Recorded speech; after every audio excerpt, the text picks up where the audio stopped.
Welcome to Directly to You. It's the 140th episode of our podcast. Who are we? We're Fanatix Four. I specifically am AJ of Fanatix Four. I'm joined by Parker, also of Fanatix Four. You can support this show by going to youtube.com/Fanatix4, twitch.tv/Fanatix4, and paying $4.99, or on Twitch specifically. If you have Amazon Prime, you can link it to your Twitch account. That means you have Prime Gaming, and that's a free subscription. You could take Jeff Bezos' $4.99 and get a subscription for free. What do you get for that free subscription or paid subscription? You get access to our freaking loyalty. I'm mixing stuff up. Our supporters only Discord, where you can talk to Brad. Not Duncan. Maybe Duncan. I don't know. Duncan didn't slight me this week, did he? I don't know. I don't think so. I don't think so. Duncan, you could say yo yo yo to Duncan. Also, you get freaking loyalty badges. You get emotes. You get free Switch keys from time to time. I have some. I need to drop them into Discord. There's too many. I'm getting so many. There's so many emails, dude. I gotta go through my email. But anyway, yeah, you get that. You get to have a great old fun time. You know. You know what I mean? I do know what you mean. There's other things that we're supposed to say here. I don't know. I'm just playing a little recorder on podcast services. Subscribe to the channel. Tell your friends. Are you playing any video games, Parker? Yes, I am. Nice. I mean, not any different ones from last week. I don't think I played. Yeah, I'm playing mostly Immortal Phoenix Rising at this point. I don't know. I'm not going to give like a progress update specifically within the game, but I'm further in the game doing more things. One thing I did notice that, again, very similar to Breath of the Wild in this way, the just like level of the enemies changes as you keep playing. Like, I think it was maybe after I beat the first kind of like area main story bit or something like that, all of the red guys are now blue guys, and theoretically the blue guys are going to become a stronger color guys. Are they any smarter, or are they just more bullet spongy? So they're both more bullet spongy for sure, but then also I think they have like one or two extra attacks or something like that they didn't have before. So not necessarily smarter, but just have a little bit more versatility. Video game scaling. Yeah, right, exactly. Gotcha. So, that's still, I'm still having a great time with it. It's just, I like exploring around, and I'm unlocking more of the things that, again, like we talked about last week, where it's like, I don't know if these should have all been walled off at the beginning, but still, now that I have unlocked a lot of the abilities, it's fun to mess around with them and stuff. Like I've got the one where like, it shows it in all the trailers, but you don't unlock it for a little bit, but you like magnesis up to a bad guy that's in the air or something like that, and you can like hit them in the air, so it like pulls you up to them, and that's fun because I don't know, it's fun to do air stuff. The air stuff. Yep, whatever that is. Instead of, I guess it's especially like if they're higher up than you're able to jump to be able to attack, you don't have to just shoot a bow and arrow, you can like do that. And then I also have try to yeet rocks at them. Exactly. Although I did figure out, so like the big cyclopses or whatever, they if you're too far away from them, they'll yeet rocks at you. But I at some point when I was fighting one, I was trying to cheese a like much higher level one from a further area or something, and he was chucking rocks at me, and I was just dodging them, and then would like shoot arrows at him or something. I was like, I bet I could like catch these rocks magnesis wise mid air and then chuck them back at him. And sure enough, you can. And that was great. So like now it's very easy work with them. They yeeted rocks at me regardless of if I was far or not. Oh yeah. They also do it close up. And it aggroes the crap out of you. It's like it makes no sense. There's no physics in this game. They pick up the rock and then they throw it, and it's like,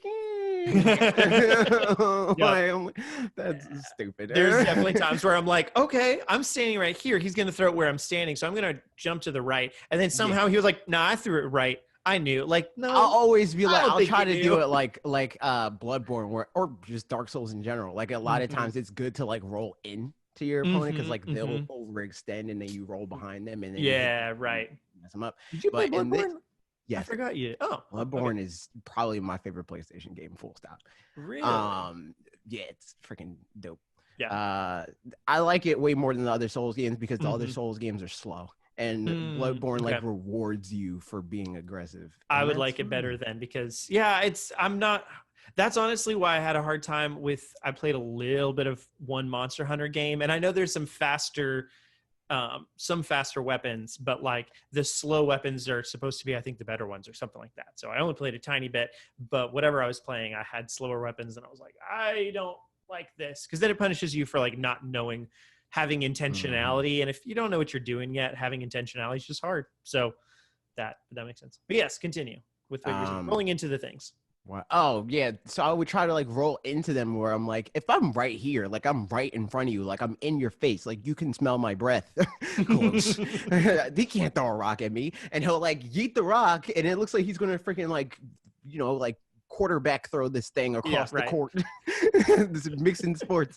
I'll be like, oh, you can't hit me then because he threw it far, and it's like, nah, I'm just gonna like hover over you for a little bit and then drop down, and you'll get hit anyway. Oh no. All of that said, I haven't played that game this week.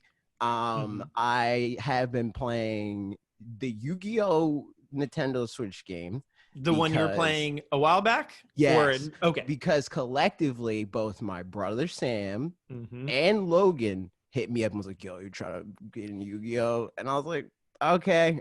So we've been playing that. You play it online against them primarily then? So right now I'm going through, because like on the PlayStation and Steam and Xbox versions of this game, it doesn't have like all the cards or whatever. So like there's like new stuff added that you buy through DLC. But on the Switch specifically, everything's in there. You just got to clear all the story stuff and you can like buy it with in-game currency. Okay. So I've been doing that. I've been going through and beating the campaign so I can like build a deck. But I already have one. It's stupid. It's very dumb. I don't know how like like seriously, there's so many times where I've been sending Logan and Sam these videos of like, look at me beating this, like it's my first turn and I won. I like just started the game and he already lost all 8,000 of his points because that's just how OP cards are now. Yeah. It's just like, well, Rip, he's done. Is it up to date with like, is it the latest set? Is that how it works? It's or is it like old sets or? It's like up to date to a certain point in this year. Okay. Like there was like, I was like looking up, cause so they're still updating the game as it's going forward then too. I don't think so. Gotcha. It feels more like they do like content updates where they're like, okay, it's been a year or whatever. Here's for the other versions, here's the DLC. And then for Switch, it was just a free update because they marketed it as like, this is the definitive version. You don't got to buy DLC. Awesome. Nice. Yeah. So it was just a free update on Switch. So yeah, so far there was like one card that people were telling me to get for the archetype of cards that I'm using. That's like, this is a good card to use, and it doesn't exist in the game because it came out in like June of this year. Oh, gotcha. Yeah. Honestly, I don't know what season of mindset I'm in, but just as soon as you said I'm playing Yu-Gi-Oh, I'm like, I never played Yu-Gi-Oh much.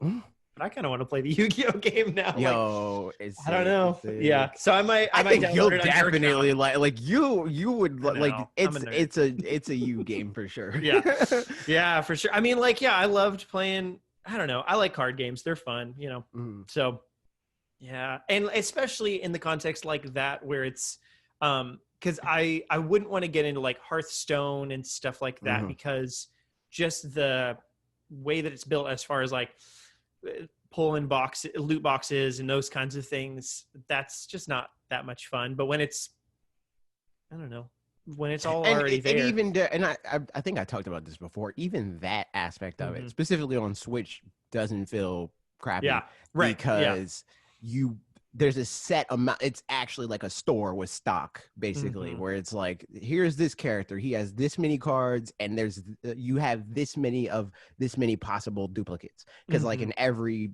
deck, theoretically, cards that aren't limited for whatever rule reason, you can have 3 of them. So it'll only let you buy as many cards in a deck until you have 3 of everything. Then once you have 3 of everything, it's like you have all the cards. You don't need to buy any more of this. Yeah, man, that's so cool. I also have, so another game I'm playing that made me think of a little bit is, so my friend Chris and his son Asher, who's on the video, blah, blah, blah. Asher, I got him into Pokemon just like I did with Mario back a couple of years ago. He was over. What's funny is I'd loaned them Let's Go Pikachu several months ago. And when I brought it over, I was like, hey, here's a game. Like, I think you'll enjoy this. And he looked at it and he was like, I don't think I'm going to like that. I was like, okay, whatever. And I think it was like his cousin. She's really into Pokemon. So I think he thought like, this is her thing. I'm not going to be into this. This isn't my thing. This is her thing. And then he played a little bit of it and I guess just didn't really get into it. So I was like, all right, that's fine. But the thing that got him into it was last year for Christmas, Ashley, as like a small present, got me it's a Pokeball that it's like a guess that Pokemon. It's like a 20 questions with Pokemon where like it'll ask you a question like, does your Pokemon have legs? And you'll say yes, no, or I don't know. So and it's then, it's like the freaking Akinator thing. Sure. It's 20 questions Akinator where he's basically like, a lot of influencers post those where it's like, look at how popular I am. I'm in this video game or video game question mark. So it's exactly that. Yeah. It's like, it's trying to figure out the Pokemon you're thinking of. And you just say, answer the questions, yes or no with the fact and stuff. Somehow that was the thing that got him into Pokemon was he was over my house when we were taking care of them a month or so ago. And we had the Pokeball there and he was like, what's this? And I told him and he was like, I got to think of a Pokemon and only knew like 2 Pokemon. And so we were able to collectively get it to guess Charmander and he was so excited. And so he was like, can I borrow this? I was like, yeah, sure. And every time I've come over since then, he would be like, now listen to how many Pokemon I've got now and press it. And it would be like, you have 93 Pokemon. Here's all of them listed. And then would list out all of them like, can we do anything else right now? Like, I love you so much. I don't want to listen to all of them. I want to spend time with you. That's much better. But all that to say, he started getting into Pokemon Go. So Ashley and I started playing Pokemon Go a little bit again. And like, I feel fairly mid about it, but it's Did you fun get the Whoopers or whatever? I got some Whoopers. I mean, I got like 3 Whoopers because I'm like, I've already got a Quagsire. Like, I don't care at all. I aggressively don't care about Whooper, and Bob's very upset about it. What? Really? Oh, man. I mean, because I guess Whooper's kind of memey, right? Whooper. He loves it because he looks so stupid. Like, he's like the type of faces that like Bob like would draw, you know, like those type of faces. So it's like he saw Whooper and was like, these are my people. Like, I can see it. That's hilarious. So dumb and derpy. That was like the shiny that I caught in Gen 3 was Whooper. And I was like, I have a freaking shiny Quagsire and I hate him. Like, I hate him so much. Yeah. But it has like, I mean, the game, I don't know how much better it is playing at home now than it used to be, but it does give you every day, like more Pokemon for sure spawn just like around my house than did other times. And also it'll give you a free like little box of something that'll come with like 5 items or something like that every day. So then that way it's like, at least you could catch something every day if you want, you know? So like, that's something, but yeah, otherwise, I don't know. Other games, I don't think I've really been playing anything else. A little bit more Age of Calamity, but I'll get back to that. I forgot I gotta freaking play it. See, that's exactly why I didn't. Anyway, I bought Cyberpunk 2077 because I was like, I went through this whole cycle of like, I'm pre-ordering it. I pre-ordered the game, and then I was like, maybe not, because like they're not sending out review copies for the console versions, and that probably means it runs like garbage. So I'm going to cancel the pre-order. I canceled the pre-order. And then again, Logan was like, yo, I'm getting this game. And I was like, oh, now I'm going to have to play this game because he's going to be texting me all the time. Like, oh, look at what happened here. Look at my character, you know, all that crap. So I was like, all right, I'll use Amazon like gift cards that I had on there and just buy it with that. So now I have it on my Xbox and I'm like 2-3 hours in. It's fine. I have, every time I played it so far, I played it in 2 like distinct sessions so far, which was last night when I first downloaded it and this morning for like maybe an hour and a half each time. Both times I had some type of weird bug, like when my character wears a hat and looks at his reflection, he doesn't have hair. Like the hat's not there and he doesn't have hair either. It's just gone. So I'm like, what happened there? And then I like, it was easy to isolate what the problem was because I was like, I don't usually wear a hat, so it's got to be the hat. So I took the hat off, and then I had hair again. I was like, that's very stupid. The other time is just like hard freezes. Oh, the game did crash on me yesterday, so never mind. It was 2 bugs that time. It just crashed, and I was like, well, but it auto saved. So I was like, okay, this isn't completely like a Witcher situation. I mean, not Witcher, Fallout, because Fallout Right, yeah. hard crashed on me and auto saved when it fell in, like when I fell Oh. through the geometry, and I was like 20 hours in, and I was like, I'm never playing this game again. And it didn't have like multiple autosaves. It just No. had the most recent one. Oh, Yep. that's bad. Yeah. And then 'Cause that's like yeah. whenever I was talking about that, when I was like, this is dumb, I hate this game because of this, people that play these games and nothing but these games know they're janky, you know? Yeah, So they're right. like, well, that's why you should save every 3 seconds on multiple save. I'm like, I'm not me who plays games that work 99% of the time. I'm not thinking about, oh, what if this game makes me fall through a random wall in the world and auto saves over my primary save? You know, it's like, I'm not thinking about that. So I was like, yeah, no, I'm not. Luckily, I didn't pay for that game. And I got it to make money. I was like, when we were still making videos with TGN. So it's like, it's fine. This was a business expense. I don't really care about it. I'm not going to put myself through this just to make some money. So I just stopped playing it. Yeah. But hopefully that doesn't happen with this game. Hopefully not. Because I did pay for this one. Yeah, I guess the real question is, does Cyberpunk 2077 show up at Game Awards next year? Because it didn't have a chance to show up at the Game Awards this year, but a bunch of other stuff did. Look at that. That was the transition. We did it. That said, actually, do you think it'll show? It'll probably be something in the Game Awards. Yeah, it'll probably be there, but I don't know if it's going to win anything on one level, because like, even if it was this year, no, I don't think it would have won anything, because it's like, it is the type of game that, like, theoretically, if it worked, it would be the one that's like, this is a game of the year game, because it's like, it's not anything super unprecedented. We've seen pretty much everything that this game is doing in some way, shape, or form. But it's bigger, you know, it's like, it has more of those things all in one package. It's more technically impressive in certain aspects, so that makes it a great game. You know, it's a technical marvel. It is. I still like, having seen, I haven't looked into reviews at all really, but like, I've seen little bits and pieces of different things, and the breadth of the game definitely seems I don't know what the right word is that I'm trying to think of, but like, more shallow than you thought.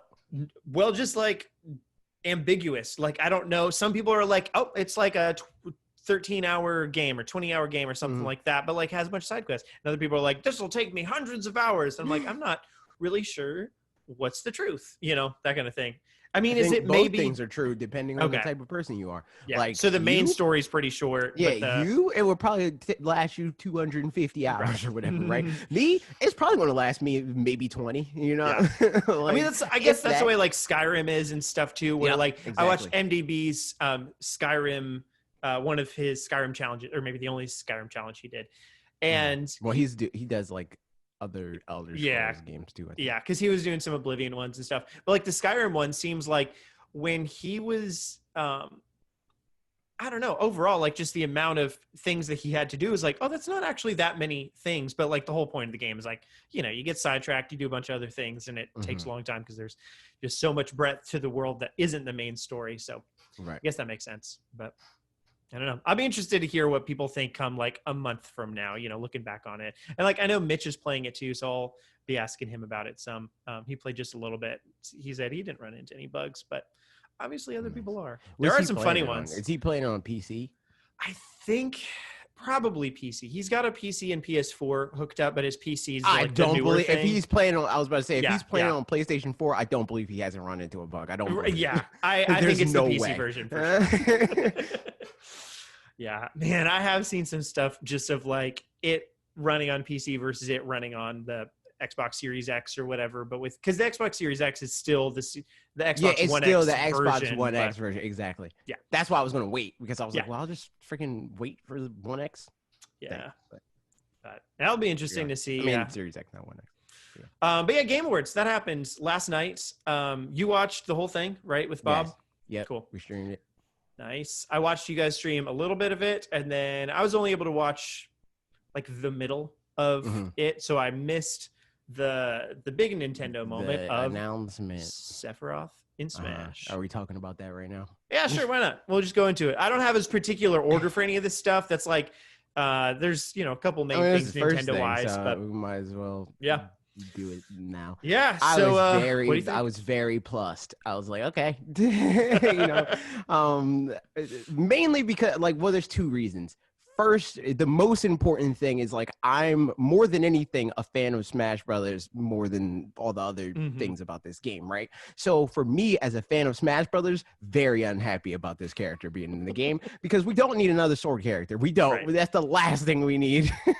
And like I kind of wanted, or not wanted, I would have been okay with like Sora Mm-hmm. because I mean he would have been like a sword character, Mm-hmm. kind of, but a lot less of one, and Yeah. they could get around the sword thing more than they could with Mm-hmm. Sephiroth, who literally is a sword fighter, you know, Yeah. like that sort of thing. So I was like, another one of these, right? And then on the other level, I don't care about Final Fantasy even a little bit. So it's like on both ends, it's like I'm glad people are happy about this, and it's not like the type of it's not like Waluigi or freaking or Dante. Like Dante. Right. people Yeah. were being toxic about that they wanted. So cool, you know, like I'm happy for those people, but for me, I couldn't care less. This is like it's my, you know how people are like, man, Min Min's the least exciting Smash Bros. Fighter and stuff like that. Mm-hmm. This is my Min Min. This is the one I'm like, I couldn't care less about this character. Uh-huh. Like they could have announced the joke before the show started was the Fortnite dude Jonesy was Yeah. going to Right. be added. I would have been more excited for him than Yeah. I would be for because at least he would be interesting in the Mm-hmm. context of the game. Yeah. So it's like Sephiroth, I couldn't care less. Mm-hmm. Like I think, yeah, the thing with Sephiroth too, I guess, is just that the fact that now we have two specifically Final Fantasy VII characters is also a little bit like, again, it makes sense legacy wise, I yeah. guess. I mean, I don't know, you know, like I've never played Final Fantasy VII, so I mean, don't it's the have a biggest huge Final attachment to Fantasy it. game. It is, For yeah, sure. for sure.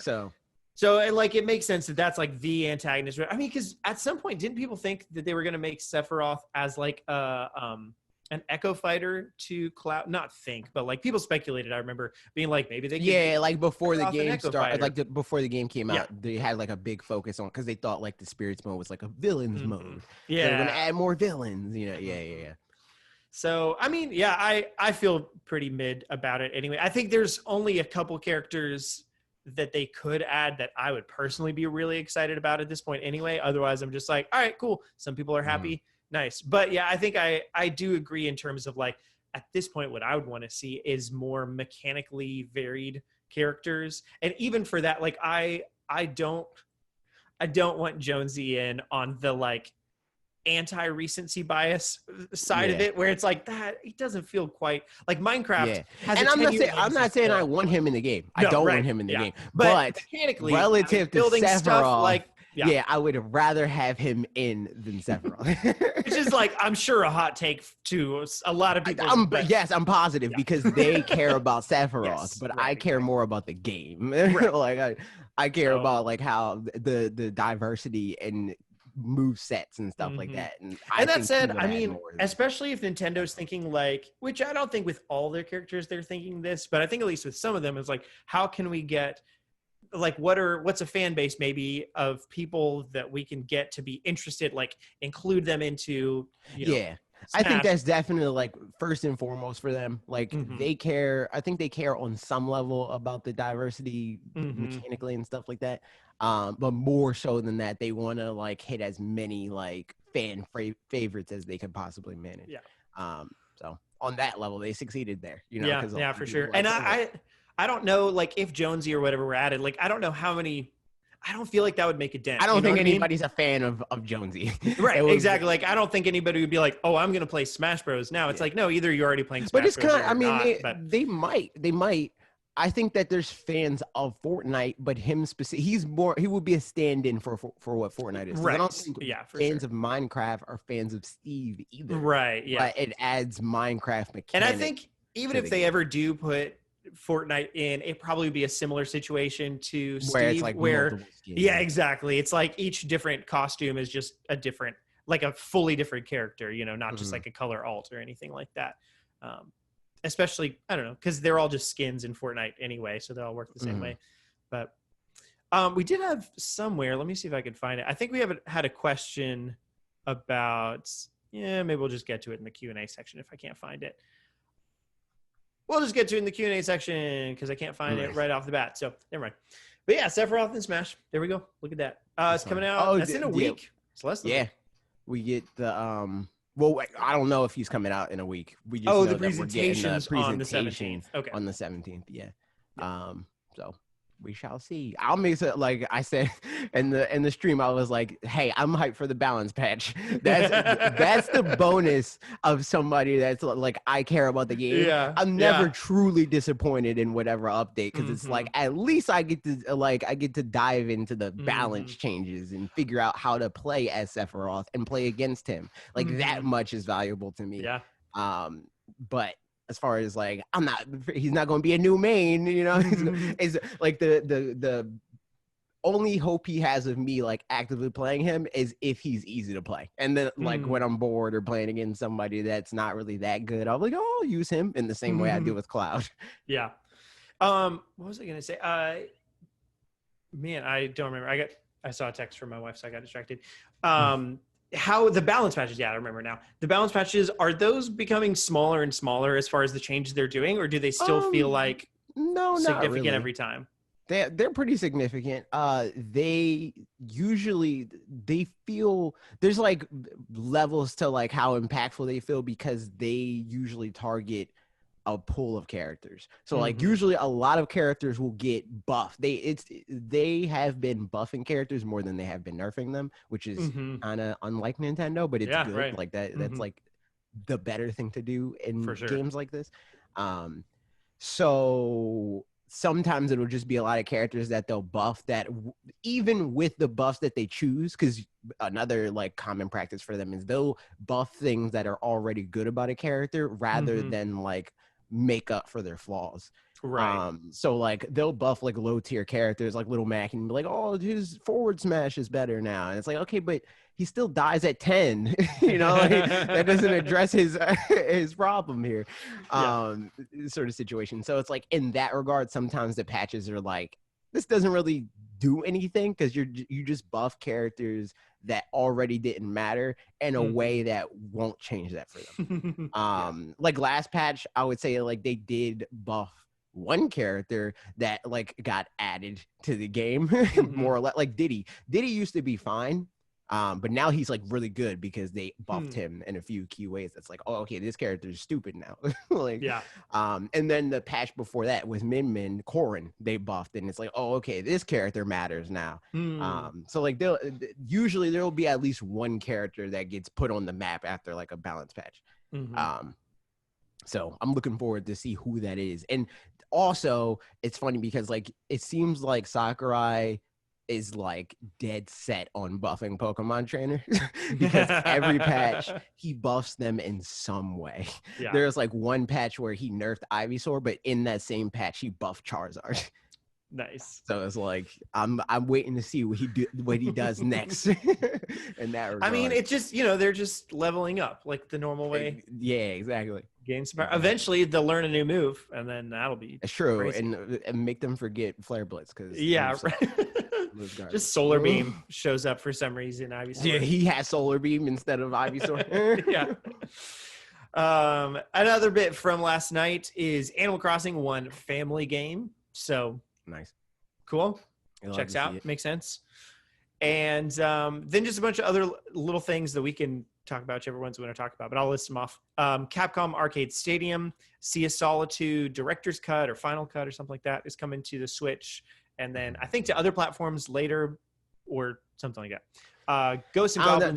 The way that they said that, where it was like the Switch version's the version. And I was like, yeah, okay. But we already know that they're going to do like what they did with Dragon Quest. Yeah, right. Where eventually it'll come to other platforms.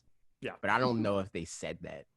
I think they did, maybe not in the thing, but I looked, because I was just looking at recap stuff, and I think, So Ghosts and Goblins Resurrected, which that's one. Demo for Monster Hunter Rise in January. Disco Elysium is coming in the summer, and the new Smash Amiibo is coming March 26th. Again, March 26th, whatever's going on with that.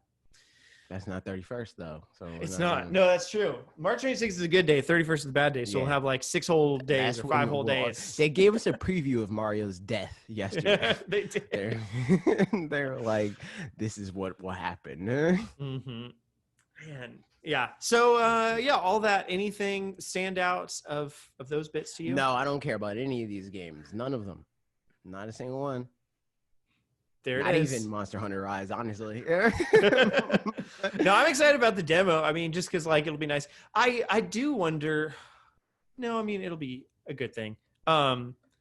There's some of those things like that where I almost wonder like some games it's just better to put them out because like if the demo, as long as the demo is strong, it'll sell people on it. If the demo is not strong, or like when I Oh played the yeah, like if the demo's bad, if this is a demo that Yeah. matters, they might delay this game. Yeah, right. So we'll have to see how that pans out. But hopefully the demo means good thing. Like I mean, I don't know, Octopath, I feel like the demo really helped that game do well, and there's probably some other ones like that. Trials of Mana maybe same thing. So but I'm excited about playing that demo and checking it out. I still don't really know barely anything about Disco Elysium. I've just seen people really like it. So I don't know. I'll probably check it out for the first time ever, and maybe you can tell us about it. Yeah, Ghosts and Goblins Resurrected is like that's cool. I do wonder how much exactly the same it's going to play to the original. In which case, who wants to play it? You die a lot. Like, I mean, I'm sure. Like, I mean, people like that though. It's. I mean, people. Yeah, Dark Souls or whatever. I played the original with save states and just to see like how far I could get. Wow, and there's just so many. What an absolute heathen. I mean, you know, I'm just a fake gamer, so I mean, you know, pretty much. Yeah, I played with save states, and there's just so many like, not bugs exactly, but there's a couple places. Like there is one spot specifically in like the 4th or 5th area that you just walk on a space and you die. If you don't, it's just an invisible block that like is maybe, I don't know what it is exactly, but you just stand on it and you die. So like you have to know to jump over that space. That's difficulty, you know. That's right. It's Kaizo. You're not good enough. It's not that the game's poorly designed, and game design as a whole is like a medium in its infancy. It's 100% not because of that. Just because games were harder back then, you know. Gamers now are babies because they have things like game designers that have studied the craft for decades at this point. Yeah, so People true. are stupid. Here's the one thing I don't really know that maybe you picked up on, and I'm looking it up now as well. Is this a straight remake with better graphics, or is it sounds an expansion? Like it's like a new sort of thing, you know? Okay. So like hopefully bigger, because there's only 6 areas in the original and all that. Like, yeah. So like if you manage to play the original well, you can beat the whole thing in like no time at all, you know. I mean, the same goes for like Battletoads and all that. Like the every game like that, literally every game like that. I mean, same Mario one, like that's, they were designed in the arcade era, where it's like let's leech quarters from small children. They'll never be able to beat this 45-minute long game. It's fine. Yeah, I'm looking at some pictures. These things don't look specifically familiar, so well, cool. We'll see what happens with it. It's probably not going to be my kind of game, but whatever. Same for Capcade Arcade Stadium. Capcade. Oh, Capcade. What? Capcom Arcade Stadium. I'm doing great. I was on a work meeting like right before this podcast, and I'm feeling good now. But during that meeting, I was like half almost dozing off for a little bit. I was like, what is happening? Counting the pores on your arm, right? Yeah. So those are all the specific announcements. I don't know. Overall, like past just Nintendo and all that. Oh, wait, like, but the game of the year, though. Yeah, exactly. So let's just talk about the whole thing as a whole.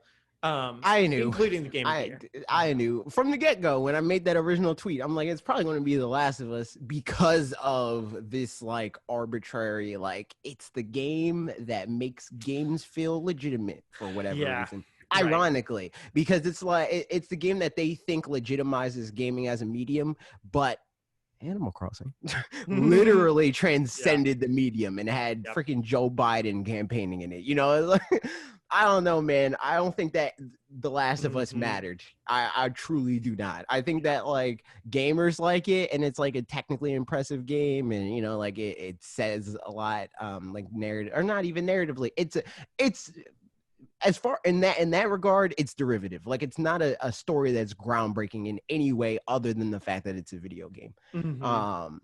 But I don't know. cool, I guess.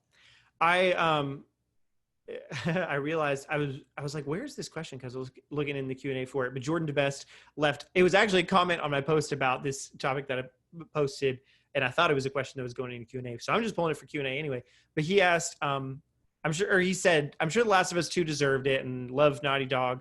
But do you think the Game Awards are going to create Game of the Year bait now, like how the Oscars have Oscar bait? Yes, 100%. 100%. 100%. Yeah. Every outlet does. Every single outlet does.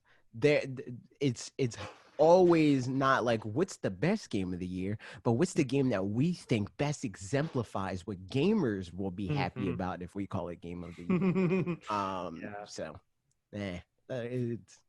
I mean, and it's like maybe really the bigger problem is like who even cares what Game of the Year is or something like that. I don't know which side to fault the most because like it's so subjective anyway, I guess. But at the same time, but I think that if we're going to call it Game of the Year, like especially given it awards and stuff like that, there should be some level of objectivity to it. Because again, we talk about this all the time. Animal Crossing's not my Game of the Year, but I think it is unequivocally the most important game of this year. Yeah, easy for free, no contest, not even close.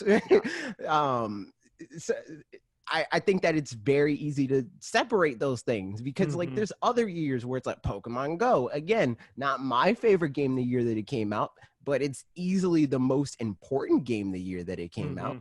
So, and honestly, it's way easier to define this, I feel like, than like, especially in the music realm or something like that. Like, I don't think you could be like, in 2020, this is the album that defined music for 2020. Yeah, like, that's just...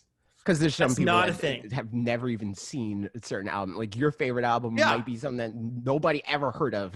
Yep. I mean, like, and not only that, but like even like the most popular album. I mean, probably like Folklore by Taylor Swift was maybe this year's most popular album because things. I don't know. But like even that, like I overheard some of it from Ashley listening to it. But yeah, I don't have any opinions on it of my own. So like, I don't know, it's too broad of it's not just too broad of a medium, but it's just too broad of like an audience kind of a thing. But with games, it's kind of like, no, it's pretty, it feels a lot more cut and dry where there's, because like, even if you don't play, like when God of War came out, right? There's no argument for me when people are like, this is the best game to come out this year. Okay. Yeah, that made more sense to me because it compared to the other games that came out last year, Smash Brothers was my favorite game, but I don't think it was the most important game of that year. It's Smash Brothers again. Like, okay, cool. Yeah, for sure. So, I mean, like, Animal Crossing just defined 2020. I feel like the fact, it's like, you can't fault The Last of Us 2 in some ways for having the controversy around it, but at the same time, the fact that it had the controversy around, and not controversy of like, just the controversy of like, no, it was good or it was bad. Like just that kind of, I don't know. That feels like it should drag it down a little bit, you know? Just because like, and that's not to say that still subjectively it couldn't be fantastic to the people that did love the way it went and, you know, and all that. But like, I feel like on just like a cultural standpoint, that's like that. Yeah, because something that I find funny about the Game of the Year discussion is like a lot of times people would be like, oh, recency bias and stuff like that and blah blah blah blah blah blah blah, but that's only a threat if you are only judging games that are all flash in the pans compared to other games that also are, right? The only other game that I would say, and it's just because we don't have enough data yet, that's not largely a flash in the pan, is Hades. It's the only game that people are still currently actively talking about. And like, obviously there's like small pockets of people that are also like, I'm still playing Among Us, or like, I'm still playing Fall Guys. But like on the whole, largely, you know, like no other game had the lasting power that Animal Crossing again still has. Like, and it's quantifiable now because we have this trending topic thing, right? And it's not like, it's not even an echo chamber for me specifically, because I don't know 85% of the people on my friends list, but still it's that game that is the most popular game on my friends list that people are actively playing because the trending tab doesn't, it breaks it up into like, these are the games that people have played in the last week or so, and then these are the amount of people that have played this game, period. And Animal Crossing is still the most played game out of every other game. So it's like, I don't know, man. I don't know. Like, I can't see an argument to the contrary that it's not the most popular. I mean, important. Right. Game. And I mean, I think then, the conversation also comes around to games as art and that kind of thing, and how people want to define that, and whether that's like, if I'm trying to say this is the game of the year, like maybe their intentions as deciding that in the panel or whatever isn't like, what's the game that's most important for this year, but what's the game that, I don't know, is the most, because like, even then it's not, it doesn't such a vague thing. Because like if it was games as art to me is not tracing, and that's what The Last of Us is. It's tracing. They traced that game. It's like, okay, let's pull from all our favorite books and movies and make an amalgamation of that into a video game. That's what it is. Yeah, literally, especially with The Last of Us. All of the like the reviews and say, from like the artsy fartsy, like, the reviewers and stuff that like they have like all the general platitudes. The same people that are like, man, the reason why Miles Morales is great is because it makes you feel like Spider-Man. Those type of reviewers, right? Those are the ones that's like, man, The Last of Us is really great because the road. That's like the first paragraph of their review is like, the road. Everybody draws that comparison easily. And that just tells you it's derivative. And that's fine. It's a fine game. But I don't think that if the argument is even like games as art, it doesn't really do that. Yeah. Yeah. So, I mean, I think, I don't know. It's one of the, again, like you said, I wasn't surprised by The Last of Us 2 winning a ton of awards. Yeah. I just feel like don't get me wrong, a lot of the awards that it won, it deserved, but Game of the Year, I think, is not one of those. Right. Yeah. Yeah. I think it's a question of how you frame, or it's an issue of how you frame the question and what it means to be Game of the Year and stuff. And I think that's just something that we obviously disagree with versus the panel.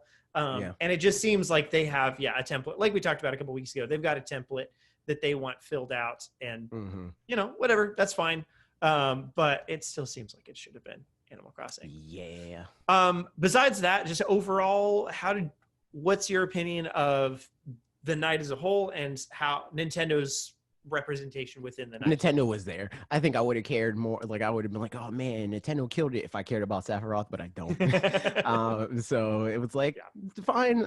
Like, it didn't personally resonate with me, but again, I'm not the type of person to be like, I didn't get an announcement that I like, so Nintendo sucks. I can recognize that Sephiroth is a huge announcement. So they did a pretty good job on the whole, but for me, it was like, they were there. Yeah, I mean, I turned on, because I was busy doing some other stuff, but I turned on the like tweet notifications or tweet alerts for Nintendo of America just to see if anything happened. I checked my phone a couple of times, like, oh, no. All right, nothing, I guess. I mean, because it was after Sephiroth had already happened. Yeah. So it's one of those where like, I really do wish that there had been, I don't know, just a game, like besides we didn't talk about the Fortnite thing. Freaking Master Chief. Oh, yeah. Master Chief. Yeah. Bounty Hunter. They said Bounty Hunter so many times. That has to mean Samus, dude. It has to mean Samus. Master Chief is a bounty hunter. So, like... Yeah, I have no clue. I don't know, man. So, yeah, that's... And then at the end, they were like, and we're not done. I was like, oh, another... Well, I was like, once they showed Master Chief, I was like, they're not showing Samus because, I don't know, that seems like they would be conflict of interest a little bit between, third parties and stuff from them. But when there were like some like, but we're not done yet, and then it was the Walking Dead people, I was like, oh, okay, never mind. Oh yeah, and that too. So I was like, I don't know, we'll see. But it does seem like the bounty hunter conversation thing has come to a close. So hopes for Samus. But that always happens whenever there's like something that's that tongue in cheek. It's not going to happen. It's not going to happen because when does it ever? Yeah, you know, like, the people are like, oh, but the plushies in the background. That to me always confirms that it's not going to be the case. It's like super obvious clue. Okay, then we know to roll that out. Yeah, I don't know. I don't know. I wish Nintendo had showed up a bit more. I agree. So, but whatever. It is what it is. Otherwise, I mean, I watched a bunch of the other trailers, even for like third parties and stuff. For like, it's cool that Perfect Dark is coming back. I was going to say, I think that's probably the hypest announcement overall for me. Something Mass Effect something. I didn't see a whole lot. I just know that there is something. Oh yeah, and then also Dragon Age, that made me mad. I was Why did it make you mad? Because it's just called Dragon Age, and I hate when they do that. I hate when companies do Sonic that. the Hedgehog, so that then you can be like, oh, this is Dragon Age 2011. This is Dragon Age 2021. Yeah, exactly. I hate it. I hate it so much. Like, it's a franchise. We get it. Just call it number 7 and call it a day. We did get to see Vin Diesel for the second year in a row, though, because he was there. That was, man, I was like, yo, Vin Diesel's killing it because they got the I Am Groot. They got the I Am Groot show, man, or shorts. And I assume that he's playing Groot in those. I forgot that he did the voice for Groot. That's funny. Yeah. So there you go. Yeah, that's the Game Awards. Any last thoughts before we move on? Nah, man. Same. Sephiroth. It happened. Is mid. Well, I am very happy for anybody that's really excited about Sephiroth. That's dope. But it's cool that you're happy. But me personally, couldn't care less. Excited for the balance patch though. Yeah. Next and last news bit, because we don't have a ton of news this week, is just that it's just an update. Switch sales are doing great. So yeah, it seems if I didn't care about my technology, I would have did the spit take right there. Like what? Yeah, I mean it's pretty standard. It's what we kind of expected. Switch won the units sold in November. Nah, man, in the US. New consoles, dude. New consoles. There's no way. There's no way that they were going to be the best-selling console because new. Impossible. It's impossible. However, lo and behold, beyond all expectations, or a better phrase that actually exists. Yeah, so they did it. That's cool. So they're the best-selling hardware domestically. It's literally for the past because 2 years. The other hardware is. Oh yeah, there's just not enough for sure. But that's what we said. That's what we said was going to be the case. It's going to be whoever manufactured the most is going to win. Yep. And that's what happened. So there it is. All right, good job, Switch. You're doing it. All right, that's it from the news. Now we're getting into some comments and all that. You made a video this week. You want to summarize, I don't know, any of this stuff before we get into the comments? I made a video about Switch Online. It was like a follow-up to the video that I did on the Switch OS because they added the freaking Switch Online thing to the Switch OS. That's the video. That's the video. You did it. Cool. Raymond Rupp said, for the GameCube Online Virtual Console games services for Nintendo Switch and Nintendo Switch Pro, I want is Back at Barnyard, Nicktoons United, SpongeBob SquarePants, Revenge of the Flying Dutchman, SpongeBob. Hang on. There's no punctuation. Is this one? I don't know. It's Back at the Barnyard. I think that's one game. Okay. Nicktoons United. I think that's one game. Okay. SpongeBob SquarePants, Revenge of the Flying Dutchman. That's another game. SpongeBob SquarePants, the movie. Okay. And then Pokemon XD, Pokemon Coliseum, Ed, Ed and Eddie, The Miss Ed Ventures, Kids Next Door Operation, video game, Fairly Odd Parents, Shadow Showdown, and Fairly Odd Parents, Breaking the Rules, Avatar, The Last Airbender, Scooby-Doo, Charlie and the Chocolate Factory, The Simpsons Hit and Run for the Nintendo Switch, Nintendo Pro, GameCube Virtual Console Games Online Service. You ever hear the word run-on sentences in high school? Because I did a lot, and that's one of them. Look at that. Not even just in high school. That's elementary school stuff. Yeah, that's true. Oh man, I was always like criticized for, or not criticized, but like corrected for run-on sentences. Nah, man, I forget. Even it's crazy. Even in like college, my professors and stuff would be like, dude, you use commas? like, because nobody knows how to write. Even now. Even when you're old. So, yeah. Obviously, you like Nickelodeon. So that's fun. Yeah, it's true. None of those games are going to happen. None of them. That's it. I mean, it would be cool to get. It's hard with licensing. Like things just get complicated, I'm sure. But like, it'd be cool to have like a Nickelodeon pack or something like that. Like this wouldn't come through the virtual it'd be like console the freaking for sure, the Amazon channels and stuff. Where it's like you went the Nickelodeon super pack of Nintendo games. Here it is. I get that is the question though. Is like how far out are we from like Game Pass is the beginning of that, but like how far are we out from having multiple like just channels of games when it's normal? Like the standard? I think that we're going to start. Well, we already kind of started seeing that last gen with like EA. Yeah, right, exactly. Ubisoft so does something like that. I think maybe. You play? Not really. I don't know. Uplay is different. Uplay is like their store, and that's more so a PC thing. I think we'll probably see a little bit more of that this gen. I think it will probably be like another generation or even two before it's like commonplace. I think that at least one of the current players in the console space is going to have to die out. PlayStation or Xbox is going to have to go. And then it's going to be a thing of like, oh, okay, well, we're going to have their games on their like Game Pass. Like if Xbox just becomes Game Pass and it's on all the other platforms now, and then one of the other two is going to die out, and then their game is going to become a service, and everybody's a service on one thing. Yeah. I mean, because it definitely doesn't seem, it seems like if you can make it work the way it is now, it's going to make more, it's easier, more consistent money as it stands than having to rely on, like, we're going to build up a whole service from the ground up and get, millions of people invested in this. And then eventually it'll be making maybe as much money or something like that, but it would take a while to get there. So like, yeah, you kind of would have to force their hands first. I feel like depending on the company, I don't know. Cause like Microsoft, I think they already have enough value in the games that they have, to make sure that it pays off for them, because people on average are not buying two Xbox published games a year. Right. But now because of Game Pass they are, whether they want to or not. Yeah.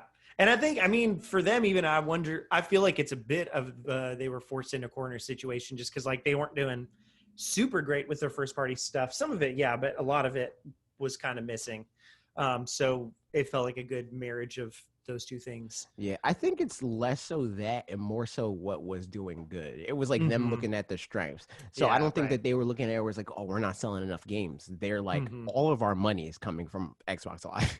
Yeah. So let's double down on services like and that. Likewise, I mean, even Microsoft as a whole, like it's so much. I don't know. Yeah. Like I mean, Microsoft Office is like, yeah, exactly. It's not like you don't buy a specific license for it anymore. I'm pretty sure, right? You just like pretty much rent it. Well, some people do, yeah, because there's Office 365, but you can still buy like older versions and stuff like that. Right. Yeah. But also, I mean, that's like Adobe same way, and yes, exactly. But yeah, they're a software company who also happens to make hardware sometimes. Next comment from Yagami Light says, if the intent of the service wasn't to provide a richer online experience, nothing can justify its paywall. This is multiple things. He like put timestamps on like, this is the thing. Gotcha. So how do you want to do this? Just one at a time? Yeah, we're just addressing one at a time. They're not trying to justify it. They don't have to justify it. The market justified it. The fact that every other console manufacturer paywalls their online service is why it's paywalled. Like in a perfect world, they would need to justify it, but they don't. Yeah, and I mean, I think it's a thing for them too. They probably started thinking about the fact of like virtual console is going to be a bit of a harder sell as we continue going just down the road. Like maybe not on Switch, but if we keep doing it on Switch and then relaunch on the next one, then relaunch on the next one, like we won't be able to keep getting. I think they already saw that, honestly. Yeah. I mean, and so I think every subsequent launch, they just knew they couldn't get as much money every time, and eventually their IPs or those specific games wouldn't be worth the same amount that they think they're worth.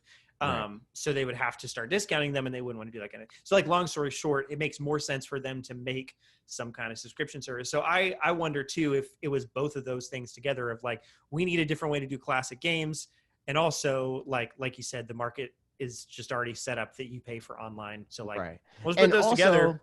And it'll work On out. top of that, it's still too early to say whether or not they improve, because like we see like quantifiable proof that they are using this as an excuse to improve their infrastructure and improve their approach to online, because we see the job listings for them hiring people overseeing Switch Online, you know, like engineers for that and all this stuff.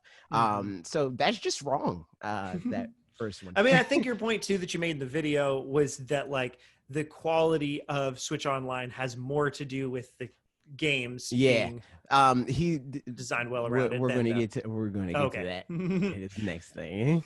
So the next one, if online play was the main focus of this service, then why has bare effort been done to improve the experience? And if so, has only benefited for... I think this was supposed to be another one. Okay, gotcha. That's not true. It's not supposed to be the main focus. Yeah, I would agree with that.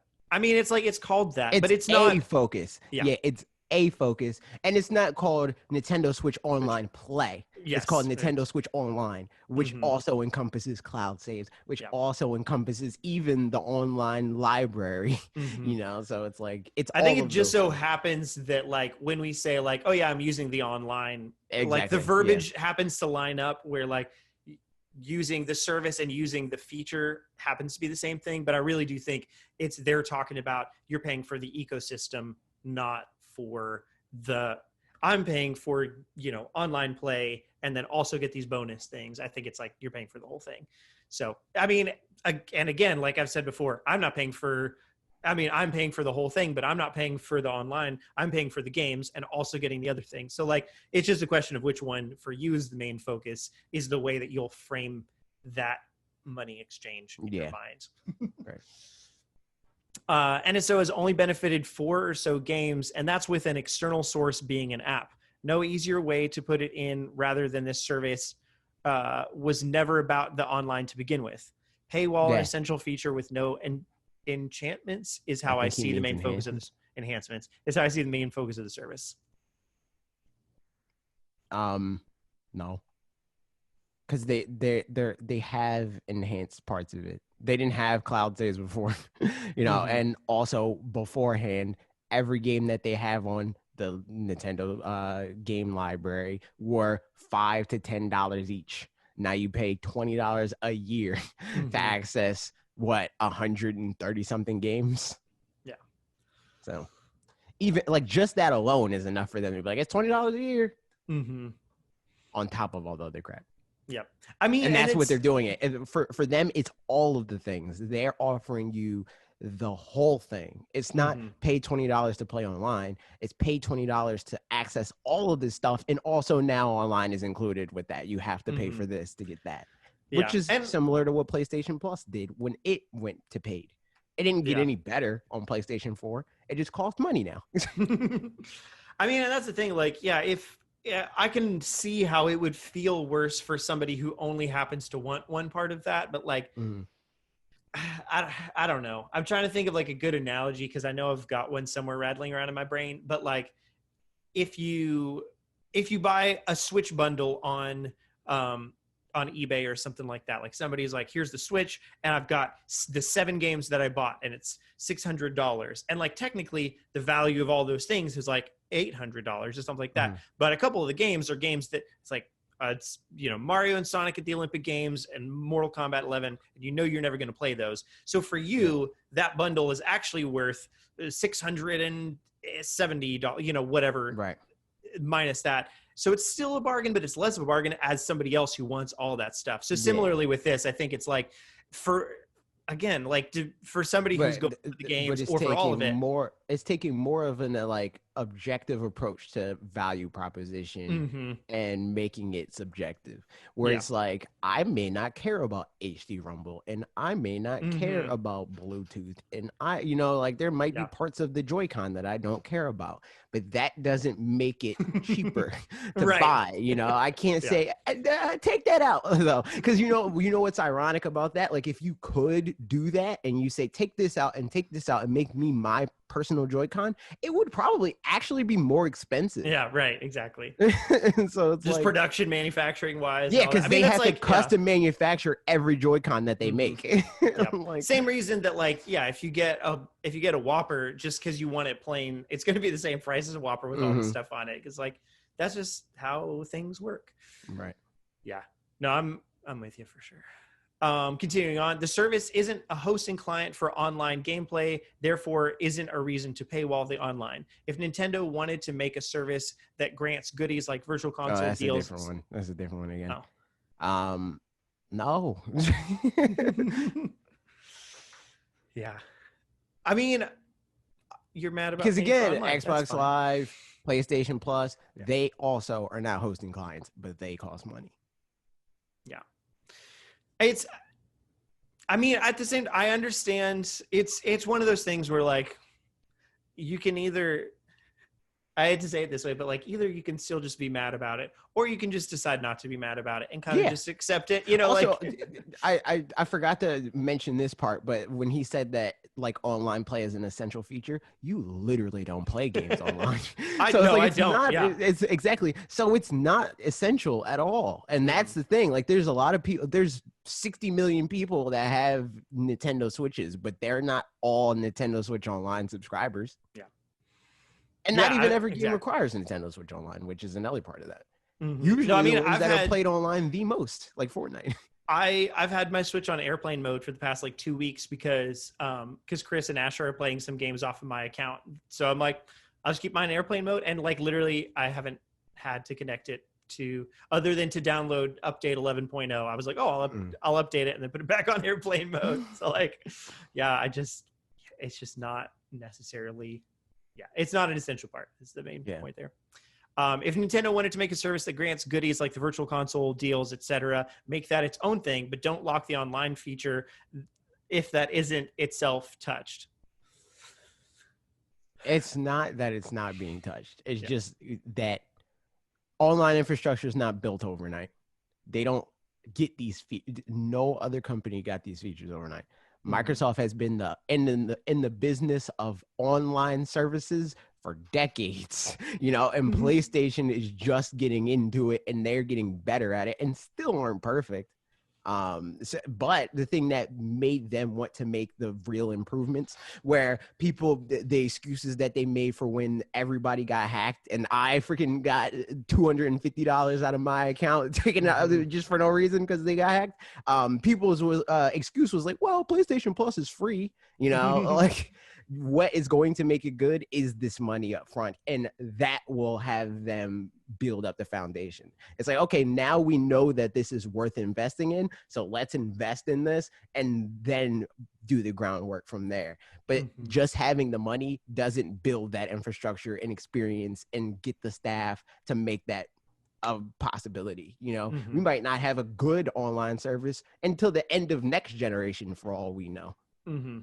I mean, it's, you know, kind of like thinking about it like Kickstarter, I guess, to some degree as well, where like, they're now having the money, and like, sure, it would be ideal for them to put all that money in on the front end and make it something more quality or whatever. But like, to be perfectly honest, that's just not really realistic as far as like within thinking about like accounting and like within a business or something like that, if I decided to, I don't know, if we decide to have a third channel or something like that, and we've got Fanatix Four money and we have directly to you money, which we don't have directly to you money, but if we had directly to you money and we had and we had a third channel, like at the beginning, maybe we would like shuffle some of that around to be able to do one thing or another, but like eventually they would be their own distinct things. And I think the Nintendo Online is their own, like they see it as its own money pool in and of itself. Like it'll be able to, we can put in the money to it that we get from it.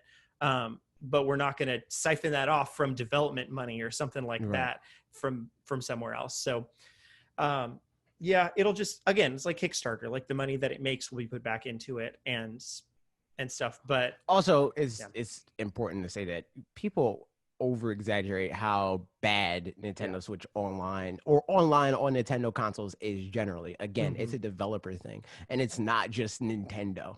And Yeah. it's not even that Nintendo's online games on Nintendo Switch are all universally bad, because Mm-hmm. most of them, like Mario Kart and Splatoon 2 and anything that's not Mario Maker 2 or Mario Maker, is pretty good. I've Mm-hmm. never dropped a game in Mario Kart on Switch, and I Mm-hmm. dropped one in Splatoon 2, and that is Mm-hmm. it's one in Splatoon as a franchise, period, Yeah. ever. And I've played 400 hours of Splatoon 1 on Wii U and dropped one game on the Yeah. entire franchise. So it's like, it's over exaggerated how bad the online is. And usually it's more so the fact that Nintendo, or the games that are on Nintendo's, like their online games, are Mm-hmm. usually not developed in a way that they don't use like quote unquote rollback Rollback and netcode. stuff. Yeah. They don't Right. use stuff that like makes up for the fact that you're playing against somebody that has bad internet. Mm-hmm. I mean, that's So it's like, especially on the Switch. That's a factor. Is that like, whereas the PS4 is just always connected via Ethernet or something like that, so it's just going to be stable. Is that like, you'll have people playing in. If I play my Switch online in my living room, or go literally the next room over to my bedroom where there's like a janky garage thick wall that's kind of in between them or something like that, like it's terrible in my bedroom. yeah. So like, if I play online, and I remember one time playing Smash online just to see what it was like in my bedroom, and it was like, just the it would take like 5 seconds for 1 second to happen, which it was interesting to me that like, yeah, that it slows down like that. I figured it would just go normally and I just wouldn't be doing anything, but again, because of no rollback and the way that it, like netcode and blah blah blah blah blah, like it just took forever for anything to happen. But like, that's because I'm using the internet in a bad way, and I think because the Switch is handheld, like it's just more likely for people to do that. So even if they're not doing it intentionally, they're just further away from their router, have bad internet, or any of that kind of stuff. And that's what, like, even with Smash, and I play a lot of Smash, as we all know, that's going to be more of an issue for people that don't have good internet. Because, like, Yeah. most of my time playing Smash is with people that have good internet. Hence why I play it actively. Like, if I was always playing these super laggy matches, I would never touch this game. But because I have good internet, it cuts the chances of me having bad matches in half, because the game, like, I'm going to have the stable connection on my end, so I just got to rely on the other person to have stable connection. So maybe if you're always having bad online experiences with any game that isn't Mario Maker 2, I'd say, because even I have but then again, that's 4 people, so that might be another issue there. I'd say maybe if it's possible for you to get better internet. Or just get a LAN adapter. Yeah.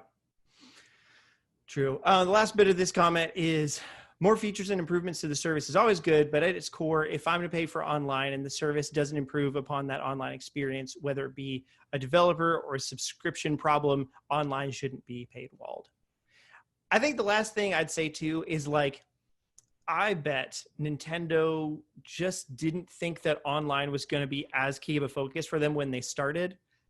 And now it is, for sure. And like, they at some point you're like, we just can't do this for free anymore. Like, we shouldn't have done it for free in the first place, but we were just messing around at the beginning, and now here we are. Like, it's like, if I'm just like playing music part-time or something like that, and then eventually I'm like, man, I need to do this full time, then I can't keep playing music for free everywhere. You know what I mean? Like, at some point I'm like, I've got to make some income doing this, so I'm just like, if the only way that you're playing music is you gotta freaking like buy out a space, and you're making no money doing music, that's essentially what they're doing. They're paying for these servers. Like, this costs them money, but it's not actively making them money. So it's like, that's another aspect of it too, for sure. So I think that's the thing, is like, how long should it have been free and before it wasn't? And probably it should have been paid earlier than it was, but now here we are. And honestly, it's a great deal. I still feel like, I mean, like, I agree completely. For some people, maybe not, and that's fine. That's if all you're in it for is because you want to play games online, maybe not. But that's because it's not the focus. So, but also, like, $20 a year is like, thing, that's so much not money.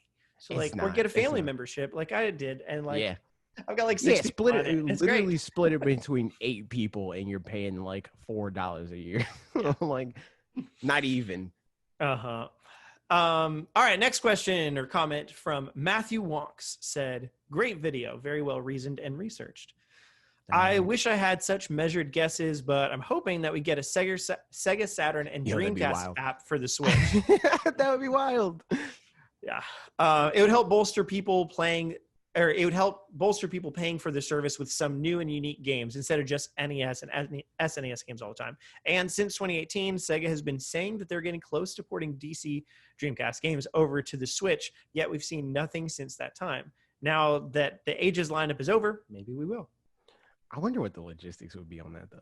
Yeah, I don't know. Because, like, how much more would they have to spend for that? I mean, like, charge for that, and who's getting the bulk of that subscription fee? You know, I mean, I could see it happening in, let's see, either maybe just one way. I was going to say one of two ways, but I was like, I don't know if I really thought of a second way. But it could be that it's like there's an additional, you know, like a higher tier of online games, whatever's, and that in that one, it's kind of like buying channels. So like kind of like what we talk about with if they do like the Pokemon consoles. channel, or like that sort of thing. But I still don't know what they would charge for something like that, because like when it is the thing like the Pokemon channel or whatever, that's easier to charge money for because Nintendo is making part of that on two angles, you know, like they're the licensee of the platform, but also they own part of the Pokemon brand. So it's easier for them to be like, oh, well, we can waive our fee or whatever, right? I would say, like, say it's, you know, $20 a year or something like that for base Switch Online. And then, I mean, either they could do a monthly thing or an annual thing. Who cares about how the money breaks down, but whatever additional fee it is for also the Sega bundle, then like Nintendo gets half, Sega gets half, you know, something like that. That's just like, I don't know, it's just some percentage that they just get for every person that buys that bundle. The same way that they do probably with the DLC characters in Smash. Some amount of money gets exchanged. I don't know what, but like some amount of money gets exchanged and they just do it. You know? I'm curious about that now because like before, like in Smash Bros. For Wii U and 3DS, you could see like, okay, that's the licensing fee because this character costs more than that character. Oh, really? But that's now, like now characters universally cost the same amount of money, regardless of if they're a Nintendo character or a third-party character. So who knows what the breakdown is now. I do wonder too, how much more like Final Fantasy VII stuff we're gonna get with like Sephiroth, are we going to get two more songs?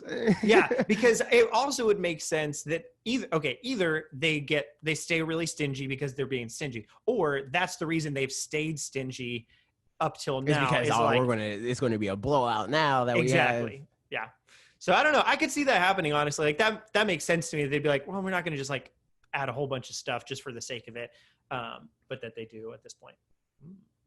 Into her son. Nice. But yeah, that'd be cool to get those. I would love to see. Yeah, I'd happily pay more for services to just exist that I could have access to games. And like assuming that it doesn't get crazy and there's not 30 consoles, or if there's like 10 consoles added, I would pay for all of them just for the ability to play whatever, whenever, you know, like even if like even Sega Saturn, even though I couldn't care less about Sega Saturn, I literally can't think of a single game that's on Sega Saturn. Exactly. Like, well, I can freaking Sonic 3D Blast. That's a game that exists. I think Sonic R is on Sega Saturn too. That could be. Okay. Nights into Dreams. I've heard of that. Yeah. Sonic 3D Blast. Yeah. Shining Force 3. I've heard that name. Panzer Dragoon Saga. Cool. Yep. Sonic R. You're right. Yep. There it is. Yeah. I don't know, man. There's some games. I had both of those games, but you know what's wild? I had both of those games on PC. That is right. Wait, it was PC, freaking Windows 98 or whatever. Oh man, I remember we had a Windows 95 that I had in my room when I was like 8 or something, and I thought I was super cool. I mean, it was just my parents, I guess, got a newer computer, and they're like, I would just stick this in his room. And I might have told the story on here before, but I don't know. One time I remember staying up until what I thought was all night long playing some motorbike game that's like it's probably just wireframes, like, moving around and stuff. But I was like, I stayed up all night long playing that game the other night, and I'm positive that it was no later than it was like 9:45. Yeah, exactly. It's like freaking Fairly Odd Parents, where it's like everything happens after 9 o'clock. Yeah, and I was just like, yeah, well, I guess I'll finally go to bed here now. It's 7 a.m. and at 7 a.m. Oh my! So no, I remember because my first computer was Windows 98. Mm-hmm. And it was a new computer. I remember my dad bought it for Christmas because he was like, "You're a boy and you got to learn tech stuff." And I was like, "Okay, but also I'm 5, so give me the Tonka game." That was my computer experience. And then I got a whole bunch of Sonic games on there, and I was dumb. So I thought Sonic R was good, but I was a stupid kid. So. I've seen some gameplay of it, and he's very the only one not in a car, right? Yeah. No. Amy and Eggman are Robotnik, if you're cultured. That's kind of the opposite of that. Like, if you're cultured, you probably call him Eggman. But anyway, he's in his like freaking egg mobile thing. Everybody else is on foot though. Oh, okay. Well, there you go. So yeah, it's the reverse of that. But even as a kid, I knew 3D Blast sucked. I knew that. I was like, no, this game is garbage. This game is very trash. I also had Sonic the Hedgehog 3 on PC. Oh, I also had it on Genesis, but I had it on PC too. I didn't even know that was on PC. It's crazy. It was. I also played the Zoom Beanies back then, and I just want to know if anybody else even knows what that is. I have no idea what that is. What is that? It's like a edutainment sort of thing, but it was fun. It was actually fun. No, it was like logic-based games. Oh yeah, I forgot you're a nerd. I forgot. Yeah, exactly. Oh yeah, we were talking. Were you there when I don't know if this was like the pocket of the time that you're on this stream. Mm-hmm. It is so funny because like every time a game like that, like freaking Dragon Quest or something, will come up like, oh Dan, you like this game? You're a nerd. And there was like one part where I don't know what it was. But it was like one of those games or whatever, and I was like, "This is some nerd stuff." Like, I don't even know how to say this. Like, me and Bob were like, "Well, we don't know how to say this," and I was like, "Dan, how do you say this?" And then he said it, and like he knew how to say it. And he was like, "It's ruin the terror or whatever." Oh yeah. And I died, yo. It was so funny because like, he begrudgingly told us because he like we knew that that's a League of Legends spinoff, right? Like. And he was like, "Oh, they got me. Like, what do I say here? Like, they know I know." And it's not even that I knew that it was a League of Legends thing, so therefore he knew. It was just it sounded like some high fantasy crap to me, and I was like, "That's something Dan likes. He probably knows how to pronounce this random word." So funny. And speaking of, I think that is coming to Switch too. So dope. Look at that. We didn't mention that. What a time. That's really funny. Yeah. So if anybody played Zoom Beanies, let me know. That's all. Next comment. Cool said, great video. I'm just like Parker in this case. Personally, I didn't do anything on this video. No, this is your video. Oh, this is still my video. Yeah, thank you. Yeah. I'm just like Parker in this case. Personally, I don't play online ever. The only online game I play is Apex Legends, but that's on PlayStation. I had Nintendo Switch Online for 1 year, but that's just because I wanted to play NES games and later on enjoyed SNES games. I'll only resubscribe if they add games that I actually want to play. If they add Game Boy games and had Pokemon Red, I'll sub in a heartbeat. Should have been blue. But for some reason... You picked the right one. Him? He did? Yeah, he picked the right one. No. You picked the right one. It's blue. It's always been blue. That's just stupid. You like blue as a color. That's your favorite color. Yeah, I like blue as a color better, but Charizard looks cooler than Blastoise, and the aesthetics of the character matter to me more than the color. Because Charizard also has blue on him, so. Yeah, but I think you enjoy being wrong, so that's something that's different about us. I have literally never been wrong a day in my life. Not a single They said I'll sub in a heartbeat, but for some reason I doubt they'll add something like Pokemon. Yeah, that'll be a weird one. I feel like they can't add Game Boy and not add Pokemon eventually. But what do I know at the same time? So That's all. But I mean, also that makes sense. Like at this point, I pretty much, as far as the online games and stuff, like I'm not playing SNES games all the time. Like I got other games that I'm currently playing, and that would be something where like if I just was out of a backlog, then I'd just go on and be like, I'm gonna, try some of these SNES games. But I like having them there, but I'm not actually doing anything with them. So, but it is nice. I've got the family plan, and other people depend on me for that. So that's important. Nice. All right. Now moving on to the video that I made. The video and I had nothing to do with. But I still don't feel like I articulated myself as well as I would like to have, but I don't know. I just felt like if I was in this, and we talked about it, I just felt like if I was in the video, and I know we ultimately agree, but I wanted the message to be as clear to people that are watching it as humanly possible. And I know that I don't empathize with the thought that like, what if 2021 is bad at all? Like even a little bit, because like to me, for one, I think that that's just illogical. We know that there's games, just if only the games that we know of came out next year, it would be a good year. Yeah. But also, if we got one game in the terms of like Switch as a platform, it's still going to do well because we also still have every game that was released prior to this, and everybody that has this platform currently, including the people that we actively always see being like, oh man, like I really like new games being announced, blah blah blah. They all have games that they bought and never played. Yeah. All of them. So it's like if no games came out, that's doing you guys a favor. And I don't even have a backlog. Like you would think that me as somebody that like doesn't really care about a backlog will always be looking for something new to play. But I'm just happy with the games I got. If I don't get a new game, I'll play the games I got. Yeah. I'm down when there's new games, but like I'm not gonna freaking, pick up my torch and pitchfork. Because they don't announce something, they don't announce 30 new games for me, I think my what's the word I'm thinking of, I don't know, just like my perspective is also like just noticing some IRL friends of mine or whatever in situations where a new big game, like Breath of the Wild 2 or anything, like things smaller than that too, but like dedicated game of some sort like that would make a really big difference for their particular like bent towards playing or not playing the Switch versus playing other things. So that's definitely something that like I have noticed more people like I mean Rob. Yeah, but that's that's to the point that I'm trying to make where it's like literally just Breath of the Wild 2 can come out, nothing else, 100%. And it would make it a good year. Exactly. Because to me, I think that as far as like quantifying, and especially like when we make those videos, to me, that's who I make those videos for. People that don't have a Switch. And if you like you have a Switch and you haven't, and you miss some of the games that we like when we like look at the year overall, like holistically, of like this is what we got and it's good because of this.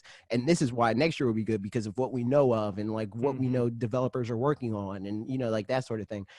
It's more so aimed at the people that don't have one already. Because the one that has a Switch, they're going to buy what they're going to buy or they're not, you're already in. The odd thing to me that I'm realizing now though, and maybe this is just certain personality types or whatever, but I feel like I've noticed that people coming into buying a Switch now are less likely to take risks on games that they like, on games that are already out or whatever, that they're not positive that they're going to like, than people that like, like you and I didn't know.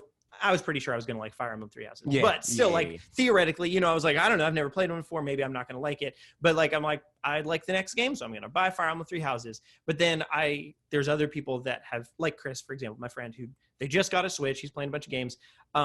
He is playing a lot of games through my profile because he wants to like test the water and doesn't want to get a game that he doesn't know if he's going to like and stuff like that. So it's interesting for that, how like the breadth of the library suddenly becomes a lot smaller when you're only looking for like the top echelon. Whereas like when I'm in it, I'm like, I'll just pick up some games, like. And whatever. Even so, then, like even for that type of person, I think that underscores that even more because it's like if you're only going to play the games that you know for sure are bangers, those are the games that are older. Like newer games, we're not going to know that.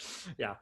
So yeah, I think like again, like we said a million times, like 2021 already is looking like it's going to be great. But it was just interesting to think about, like, yeah, what happens if Nintendo shifts focus or whatever. And the thing is, like, when I really sit down and think about that, I don't even totally know what that theoretically looks like. But I think, I mean, like, besides Animal Crossing, kind of feels like 2020 was a little bit of that, like where there were a lot of games released, but they were all kind of like, other than Animal Crossing, obviously, most of them were like B tier franchises or releases or something like that. That just didn't. Even the Zelda game this year was a spinoff, and like it's awesome, and lots of people like it. I like it a lot, but still, like, isn't the like main attraction. So I think having just one, I don't know about that either, because it's like Mario Kart's a spinoff. yeah, the right. I mean, game on the platform. yeah, I guess spinoff is relative because like Mario Kart is its own.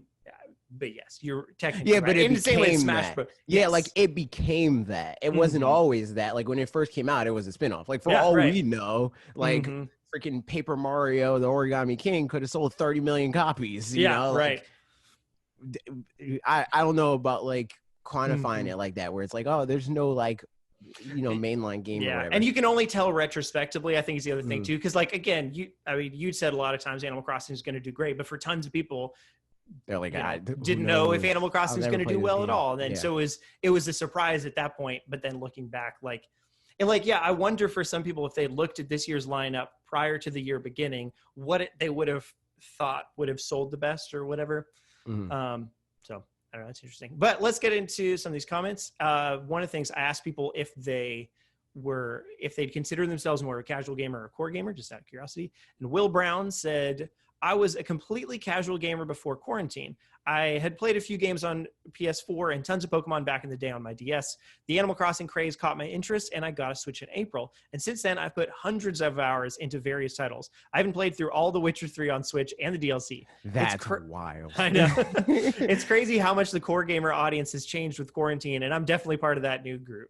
I have a lot of great games on Switch that I haven't played to catch up on those, so I don't mind a relaxed beginning to 2021. It'll help me catch up. For the record, I didn't read this comment before I said what I said about the backlog thing. Yeah, right, but exactly. This, to a T, was like, yeah. Like, yep. Oh, that was the beginning of 2020 for me, for sure. Before Animal Crossing came out, like, it was nice to like be able to just quietly play through Divinity Original Sin, and like I had a good time. It's like, for me, the only reason why I even care about like Nintendo Directs and like all that stuff is for this.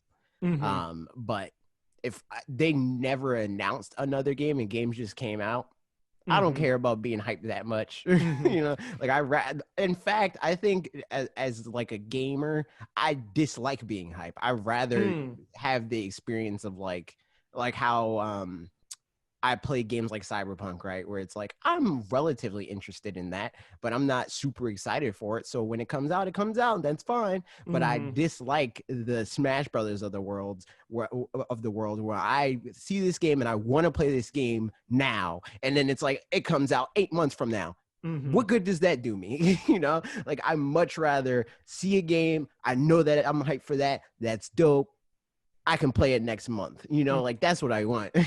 So it's like, if I could have every year be like this year was, I'd say yes, 100%, because the hype cycle is just is draining. I don't think there's really any benefit for it, other than ironically this.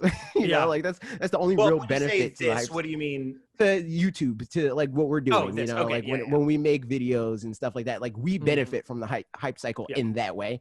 But like me personally, I don't benefit from the hype cycle because it doesn't enhance my experience as playing games. I like playing games, rather than like talking about, or like I like talking about like what might they do next, blah, blah, blah, but not so much with games that they already announced, because we're going to get those. We know those. That's why a lot of the videos and the like some of the most fun things is like, oh, we haven't heard from this in a while. Let's talk about this franchise that nothing exists. We have no backing for that. This may or may not happen, other than like this developer hasn't done anything in a while. But like games that we know are going to come out or whatever, like the only like factor there is like just waiting. Yeah. Like, okay. I mean, I feel like, I mean, that totally makes sense for you. And I think for a lot of people, but I think there are definitely people where, well, the other thing I'd say is like I still think it's also fun to know a little bit about a game to still be able to then, like Breath of the Wild 2, like it's fun for me to speculate, like what are the things that they could do with the world to make it different, you know, interesting and all that kind of stuff. Like, yeah, but I had that fun before the game was announced. You know? yeah, no, like yeah, I mean, I could see that, but at the same time, I feel like, yeah, it's still fun for me in the same way, like watching a movie and like trying to figure out like who's the killer throughout the movie. Like if I only get to guess at the way beginning and then find out at the end, like it's less fun than like now you've got a little bit more details and you can fill in the gaps a bit more. You got a little bit more details, but and at then the same also I think that still exists. It still existed with Mario, Paper Mario Origami King. yeah, It still happened, but it didn't take 3 years. You know, Agreed. like I think a little bit of a hype cycle is not a huge deal. You know, like if it's within the year, fine. Yeah. But I don't want to wait 3 years and be speculative. I don't want freaking Metroid Prime every single time there's a Game Awards thing. Maybe this is the time. You know, like I hate that. I hate it. Like just announce it when it's ready and then drop it. And obviously there's times like Metroid Prime where like they announce it and they think it's going to be ready, but it's not. Those are the exception. But there are definitely a lot of games where they know beyond a shadow of a doubt we're going to finish this game barring a pandemic. But we're still going to announce it from farther out because the hype cycle benefits them in some regards. Right.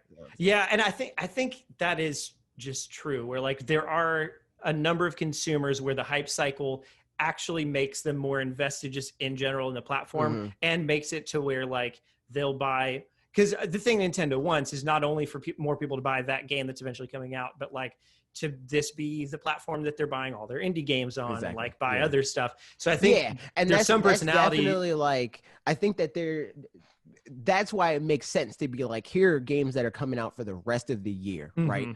Yeah. For those people, for the new people. And that's why I'm like prefacing it with like, I don't benefit from that. Right. And, totally, I mean, I'd even say like they, like if every announcement that they make is assuming that they're making games actively enough that they have a consistent cadence, like they usually do. They usually have at least one game every month or so.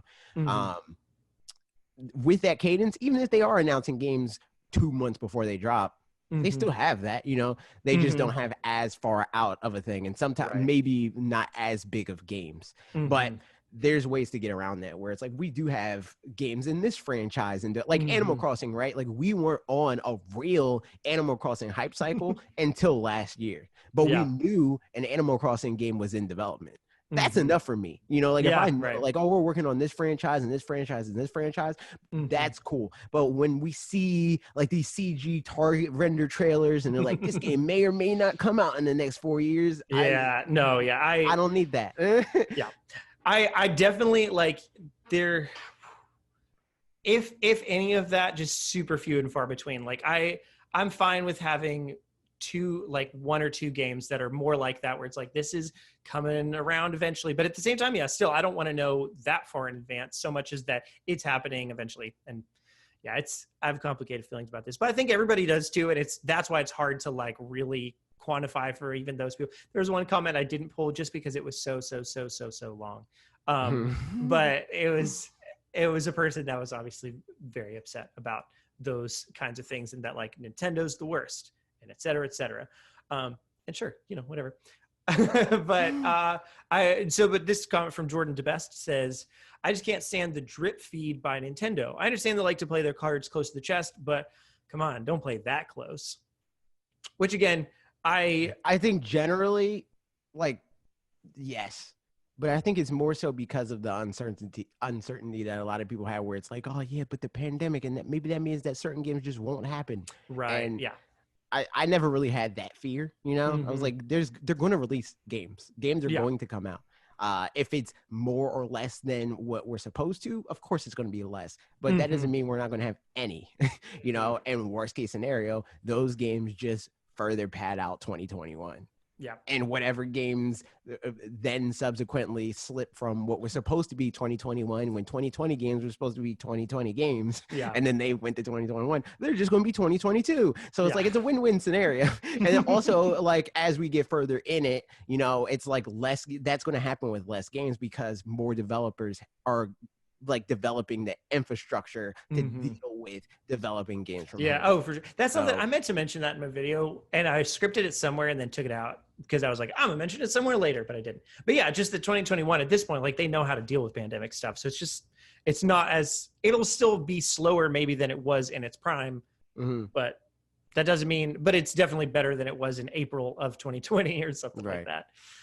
So, and then Rocky D12 says, wish we get a new F-Zero, Star Fox, Battalion Wars, Excite Bike Truck, Golden Sun in 2021 for the more core gamers, and for casual gamers, a new Wii Switch sports style game.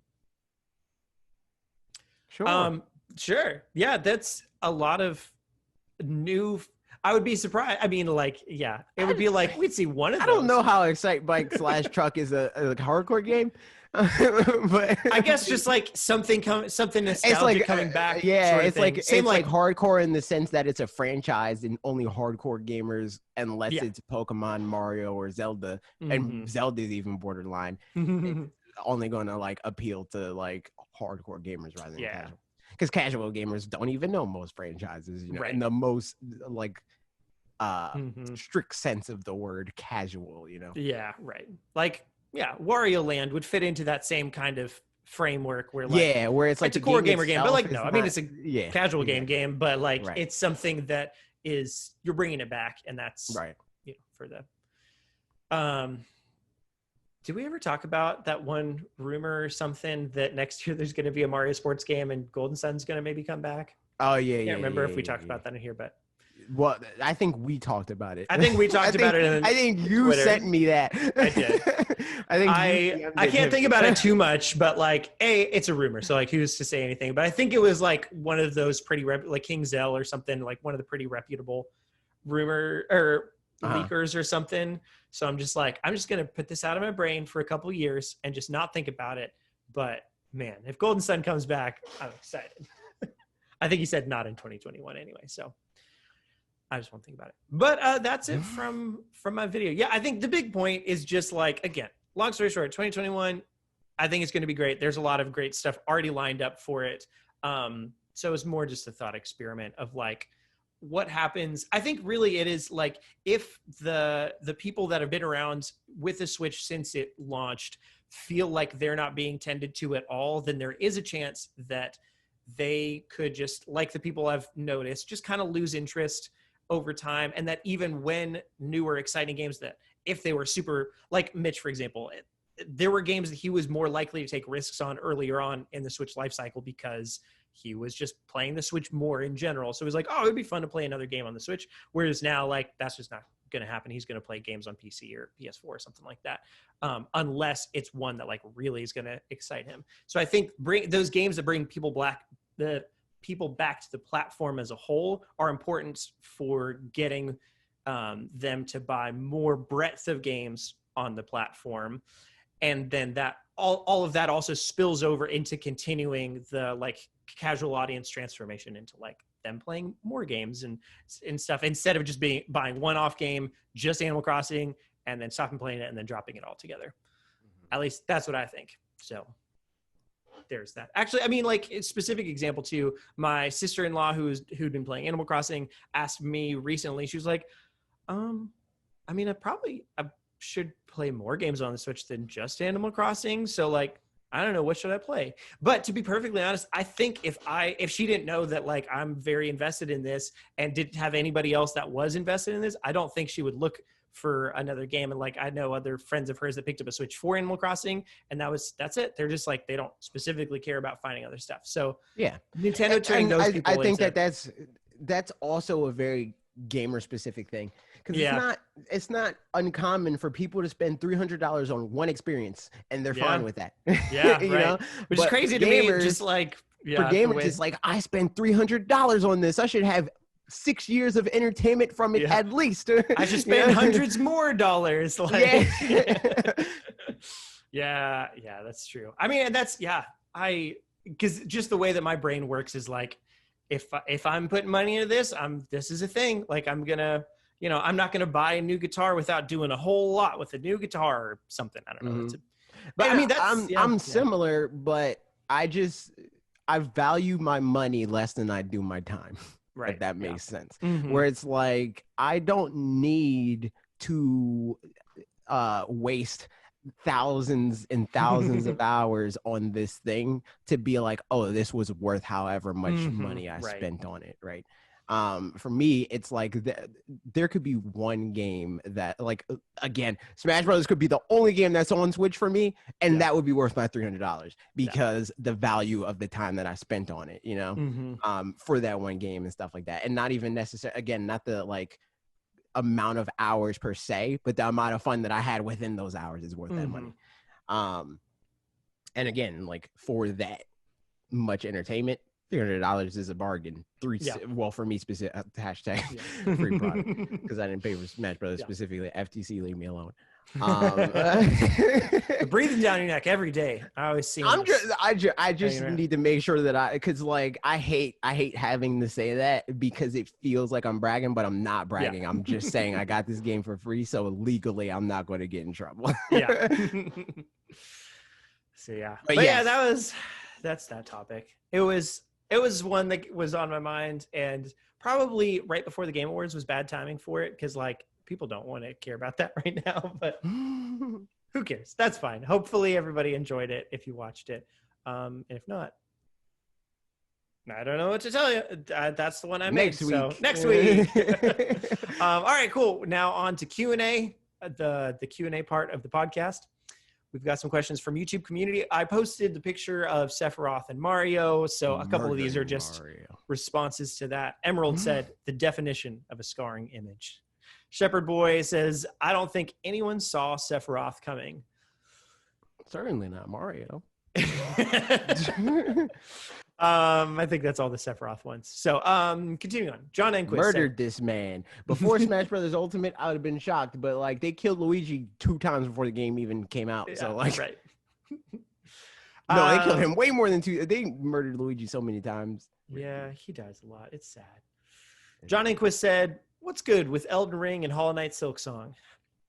What is good with those games? I barely know what Elden Ring is. I thought that when they did the most anticipated game thing, in my brain, that was like, oh, that's the Bethesda game or whatever, right? Oh, but it's freaking FromSoft. And I was like, oh. Yeah, it's FromSoft and the guy who did Game of Thrones, R.R. Martin. That's probably why. That's probably why in my brain, that was just a Bethesda game. Yeah, I mean, that it checks out.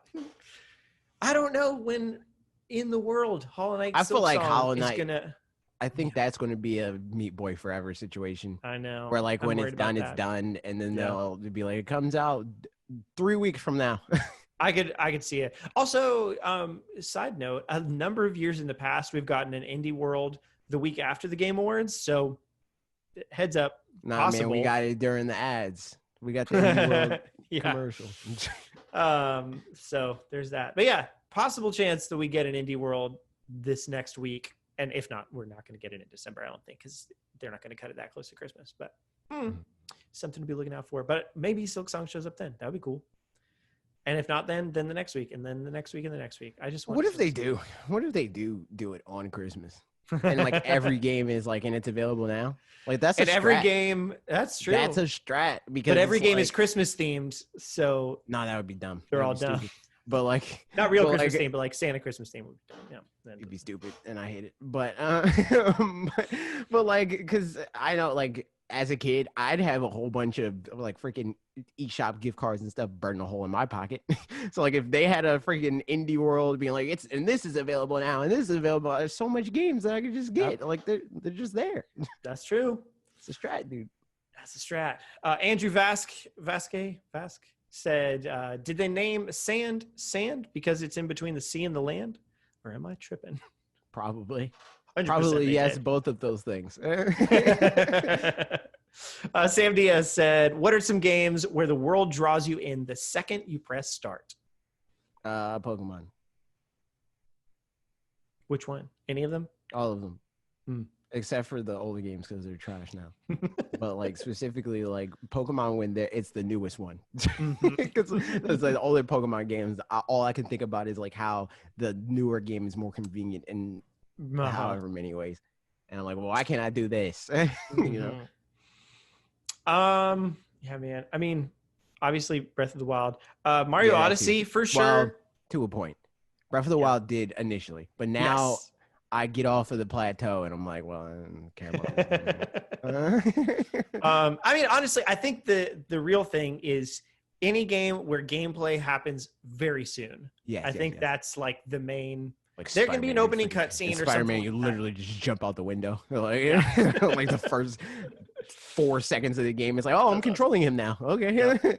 That's the way to make a game just good. And so, yeah, that's what I'd say. I mean, so Hollow Knight's the same way. Mario Odyssey's the same way.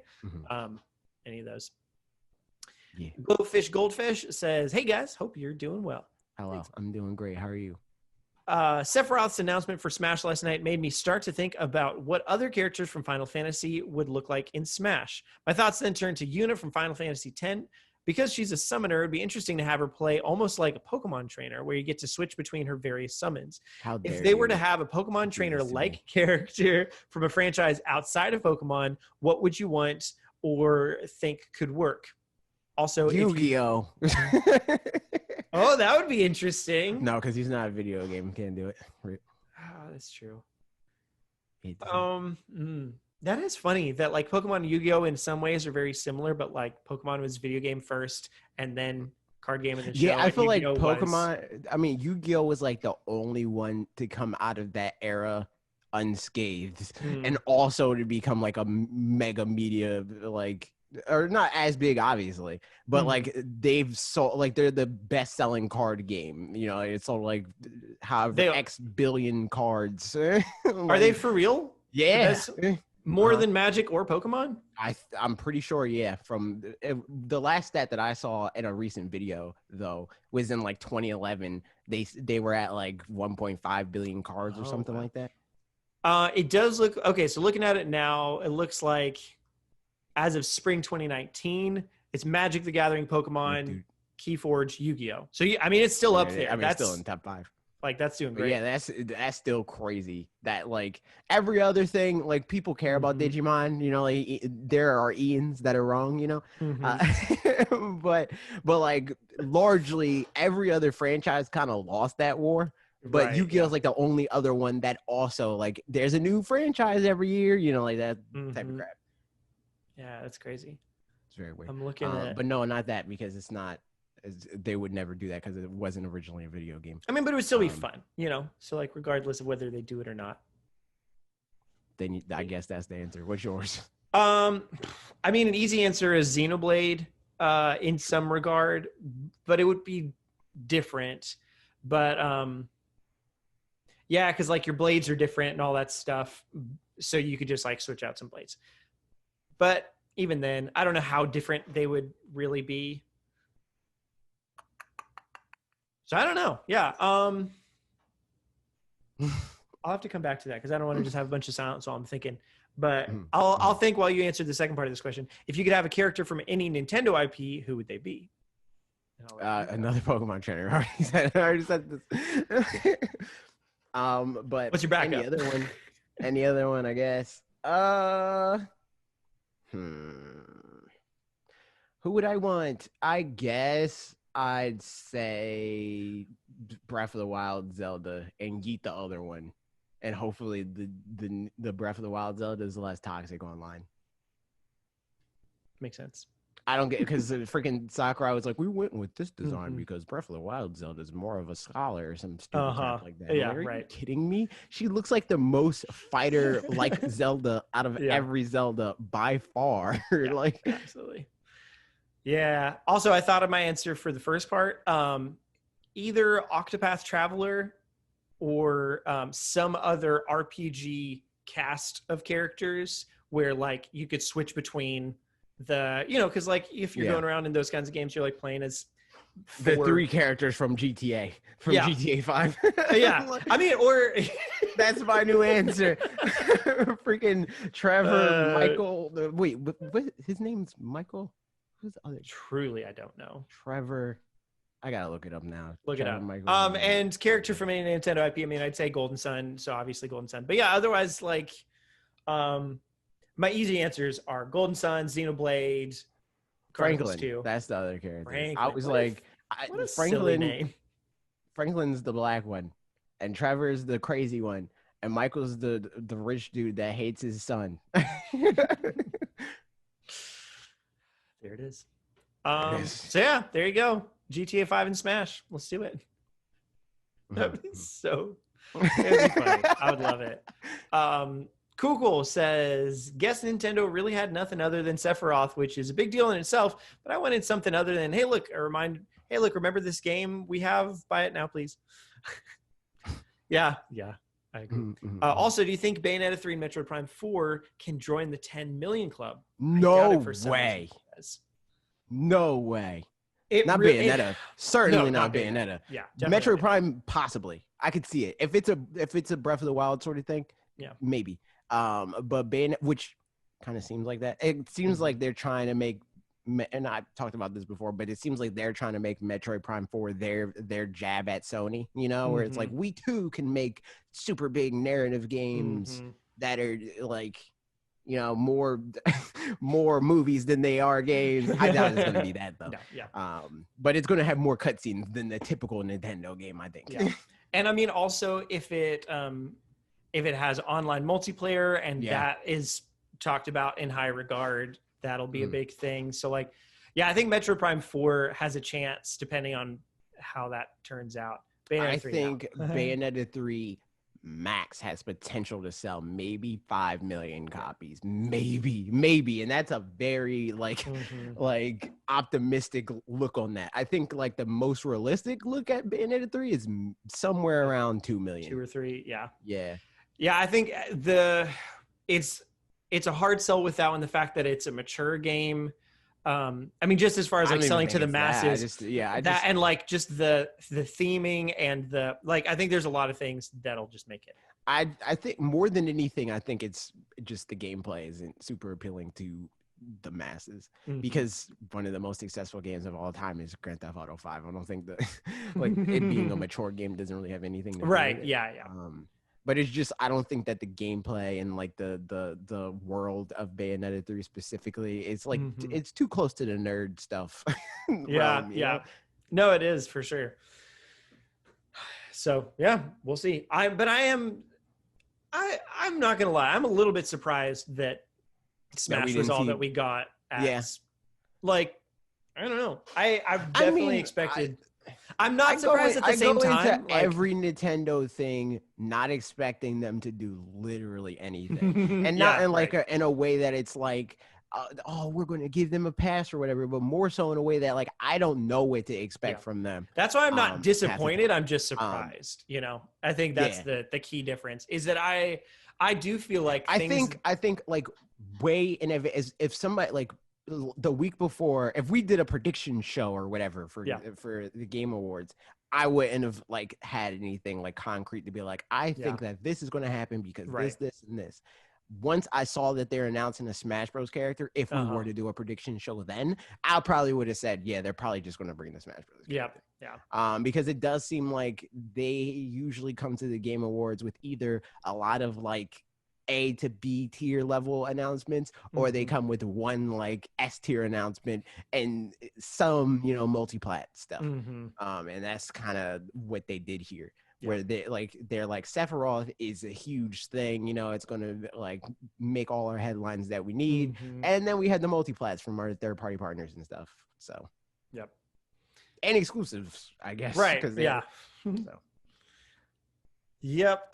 Questions from Twitter now.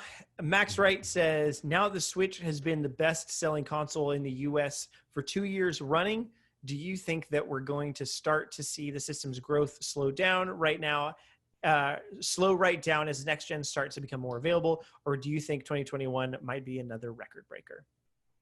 I think that 2021 could potentially be another record breaker because there's no real sign of it slowing down. Usually consoles, they peak after sales drops. Yeah, I mean not sales drops, like price drops. And Switch still hasn't had that yet.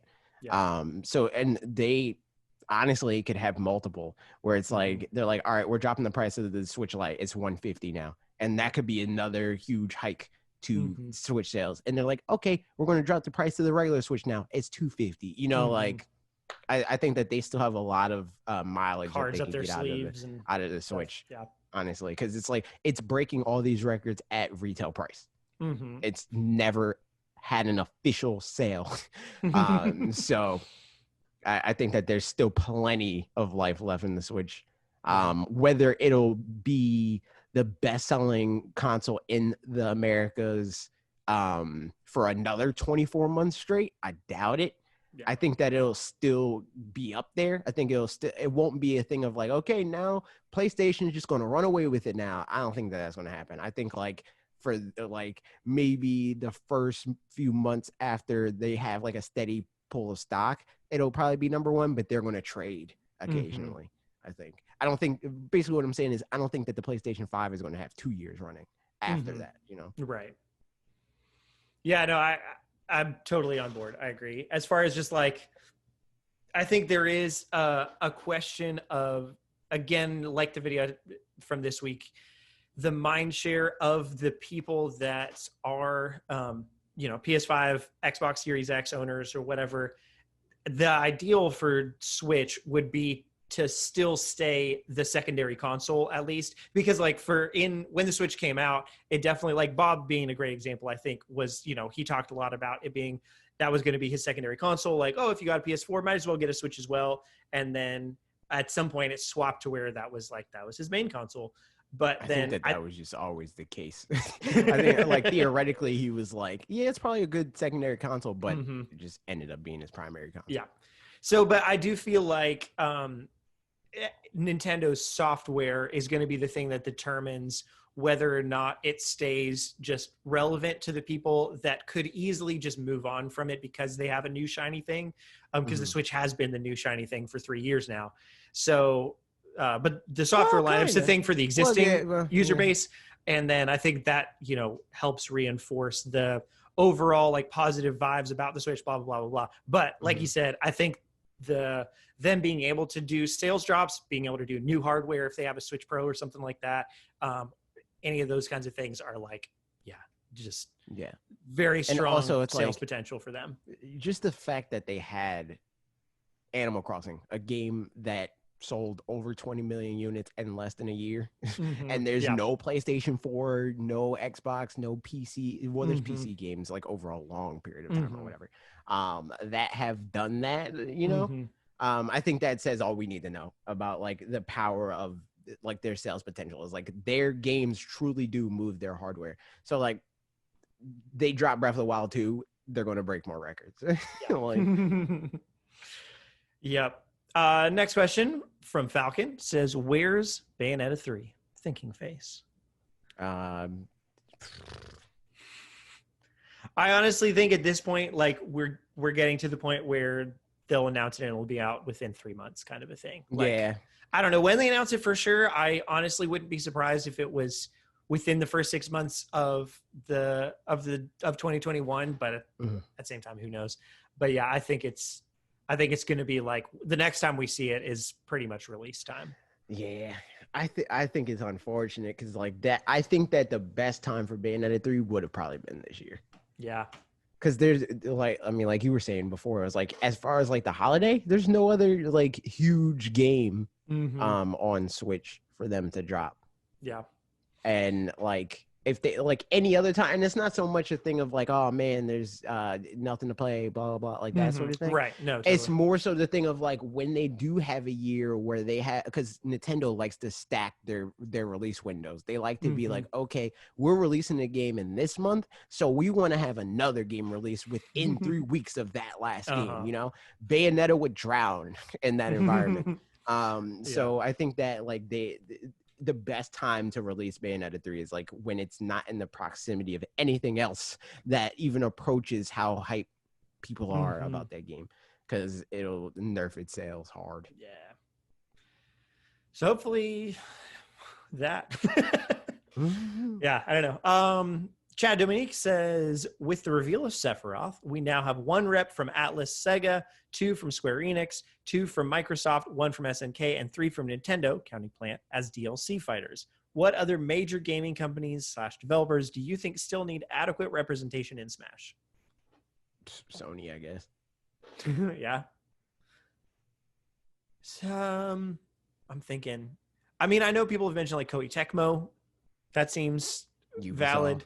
Yep. Oh, actually, going back to the way earlier question, also the champions as the rotating character, Pokemon trainer kind of thing. Mm-hmm. That'd be a good one. Breath of the Wild champions, if anybody didn't catch that. But yeah, other developers, I don't know. Anything? I mean, in this batch, there hasn't been a Capcom one. So like we have obviously some Capcom ones, but I could see, like Okami or something like that, or Amaterasu or. Well, no. We have this doesn't specific. He's this not is just these DLC fighters. Yeah, he's talking about the thing as a whole. But I'm still saying I mean, because at this point, because we got a new Capcom character. Yeah, we have Ken. Well, they have 3. The Capcom has 3 characters because they have Ken. They have more than that. Oh, no, they have 3. Ken, Ryu, Mega Man. Mega Man. Oh yeah, that's pretty good. Yes, I have 3. Yeah, I don't know. Sony's a good one. I don't know. I don't know if it's gonna happen, but I mean, it's probably not. Sony definitely seems like the company that's the least willing to play ball out of all companies. Period. Which is interesting to me. Why Kratos is in Fortnite and so far Samus Sony isn't. invested like $300 million in Fortnite. Oh yeah, and they work a ton with Epic and stuff like that, doing things, and so that makes sense. Bumble Gumble asks, "What's your favorite kind of cookie?" White chocolate macadamia nut. Nice. I feel like we've answered this question before. My all-time favorite is it's a cookie from IKEA. We call them IKEA did cookies. We answer that? I don't know. I don't know if we answered this question specifically. Maybe not. Because I thought you were about to say the ginger snap. Situation. I mean, okay, because that was we answered like Christmas cookies. At some point, something like that's that. what it was. And ginger snap. I mean, they're up there in general. But my favorite is it's very similar to the Pepperidge Farms Brussels cookies, which makes sense because that's where I lived. But at IKEA, they have the Humdehood. I don't actually know what they're called off the top of my head. I just made some Swedish sounding things. Speaking of, we didn't talk about that either. They put Swedish Chef in. Overcooked. Although it's not the version I think that's on Switch and stuff. So that was a slightly awkward, like, I don't know. There's some of the banter stuff between some people was good, and then the one with the Swedish Chef. I'm so mad they freaking took away his Game Award, dude. That's messed up. This man was so proud. He was. And they dashed his hopes and dreams. For what? What was the point of that? What did he accomplish by doing that? Yep. Crazy. It's just hurtful. Crazy. That's all it is. But also, most of it, it was, which one was it? It was like one of the ones with the celebrities or people that are like not like gaming adjacent in any real way. And I was like, quarantine makes this even more awkward. Was it was it the Cobra Kai one? Maybe. Yes. I think it was that one. It was because I said it during the stream where I was like, quarantine makes this worse. Yeah, for sure. Because those interactions are already awkward, but the added whatever from latency and all that stuff, it's like it makes it even more. Oh, you know what we didn't talk about though? Reggie showed up. Oh yeah, my boy Reggie. Here's the thing that I'm gonna say though. I'm a little bit sad that Reggie and he didn't announce Mother 3. Well, of course, duh. No, but the Doug Bowser and Furukawa don't have even close they're not Reggie to the same they're not Reggie front-facing thing as exactly. Like I'm not expecting that they are this, would do the same thing, but right. it is a little bit sad that they're like more behind the scenes people as opposed to a little bit more upfront. I honestly feel like a lot of the upfront I kind of stuff expected has it gone away with in Furukawa. I'm not super I know, yeah, surprised by something him about being that. like that. But But Doug Doug Bowser, I'm Bowser, kind of surprised by that, yeah, because he yeah, does seem like he seems even more. I mean, not now, yeah, because right. Reggie has a Twitter, but he seems more like front facing than Reggie Mhm. did when he was president Yeah, of Nintendo of America, because Reggie didn't have social media. right. You know, like sometimes he would tweet on the Nintendo Twitter account, Mhm. but Doug Bowser has his own Twitter, you know, Yeah. from day one of him being the president, since before he was the Mhm. president. So I think in that regard, he's more front facing. Maybe like the pandemic Mhm. has something to do with like his life. I mean, because they didn't really have Nintendo Directs and stuff like Right. that. So Yeah. maybe that's why, you know. Mhm. But yeah, no, there definitely is a relative lack of him Mhm. compared to like, because like in the Wii U era, like all their like high level like executives, whether they be like executive developers or whatever, Mhm. you know, like the Miyamotos of the world. Yeah. We see him all, or we saw him all the time, you know. Yeah. And we just don't see even like I don't know, just like within directs and stuff. I don't feel like they used to be announced by specific people, and now it's just like voices and stuff like that. And that's Yeah, I mean, a little bit. Koizumi shows up a lot. Does he? Too. I feel like it's He's been a like, while since he's shown up. I feel mean, like it's been a while since we've had a direct that he would have been able to show up in. So I think that's a big part of it. Exactly. That's why. But Yeah. but yeah, I think that he's kind of almost been like positioned as the new like Iwata in a Mhm. way, which is Mhm. interesting. Yeah, I can see that. Because I think I see him in directs more than anybody else, other than like Tabata, I think. Yeah. Tanabe. Yeah. Yeah, he'll show right.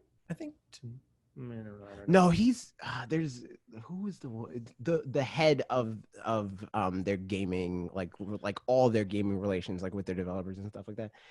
He shows up a lot. I can't remember exactly what his name is. Looking up people. List of Nintendo people.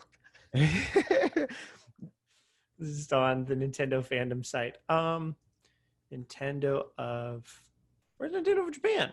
That was just global. Yeah, I don't know.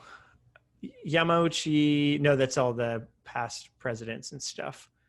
Man, that's crazy. There were 3 generations of Yamauchis before Iwata. Yep.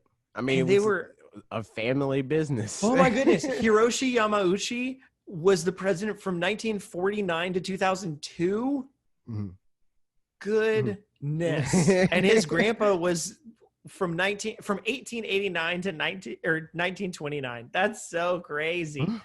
Okay, but other people could be Takahashi maybe, or I don't know. Tezuka, Takahashi. It doesn't matter. But yeah, you're right. We should move on. Thank you, everybody, for bearing with us as we did that kind of thing. Discord, ask some questions. Hey, you can join our Discord too and ask us some questions. Mick Mike said Golden Sun on Switch. Opinions? That's who I'm thinking of, Shinya Takahashi. Okay, cool. That's we the got one.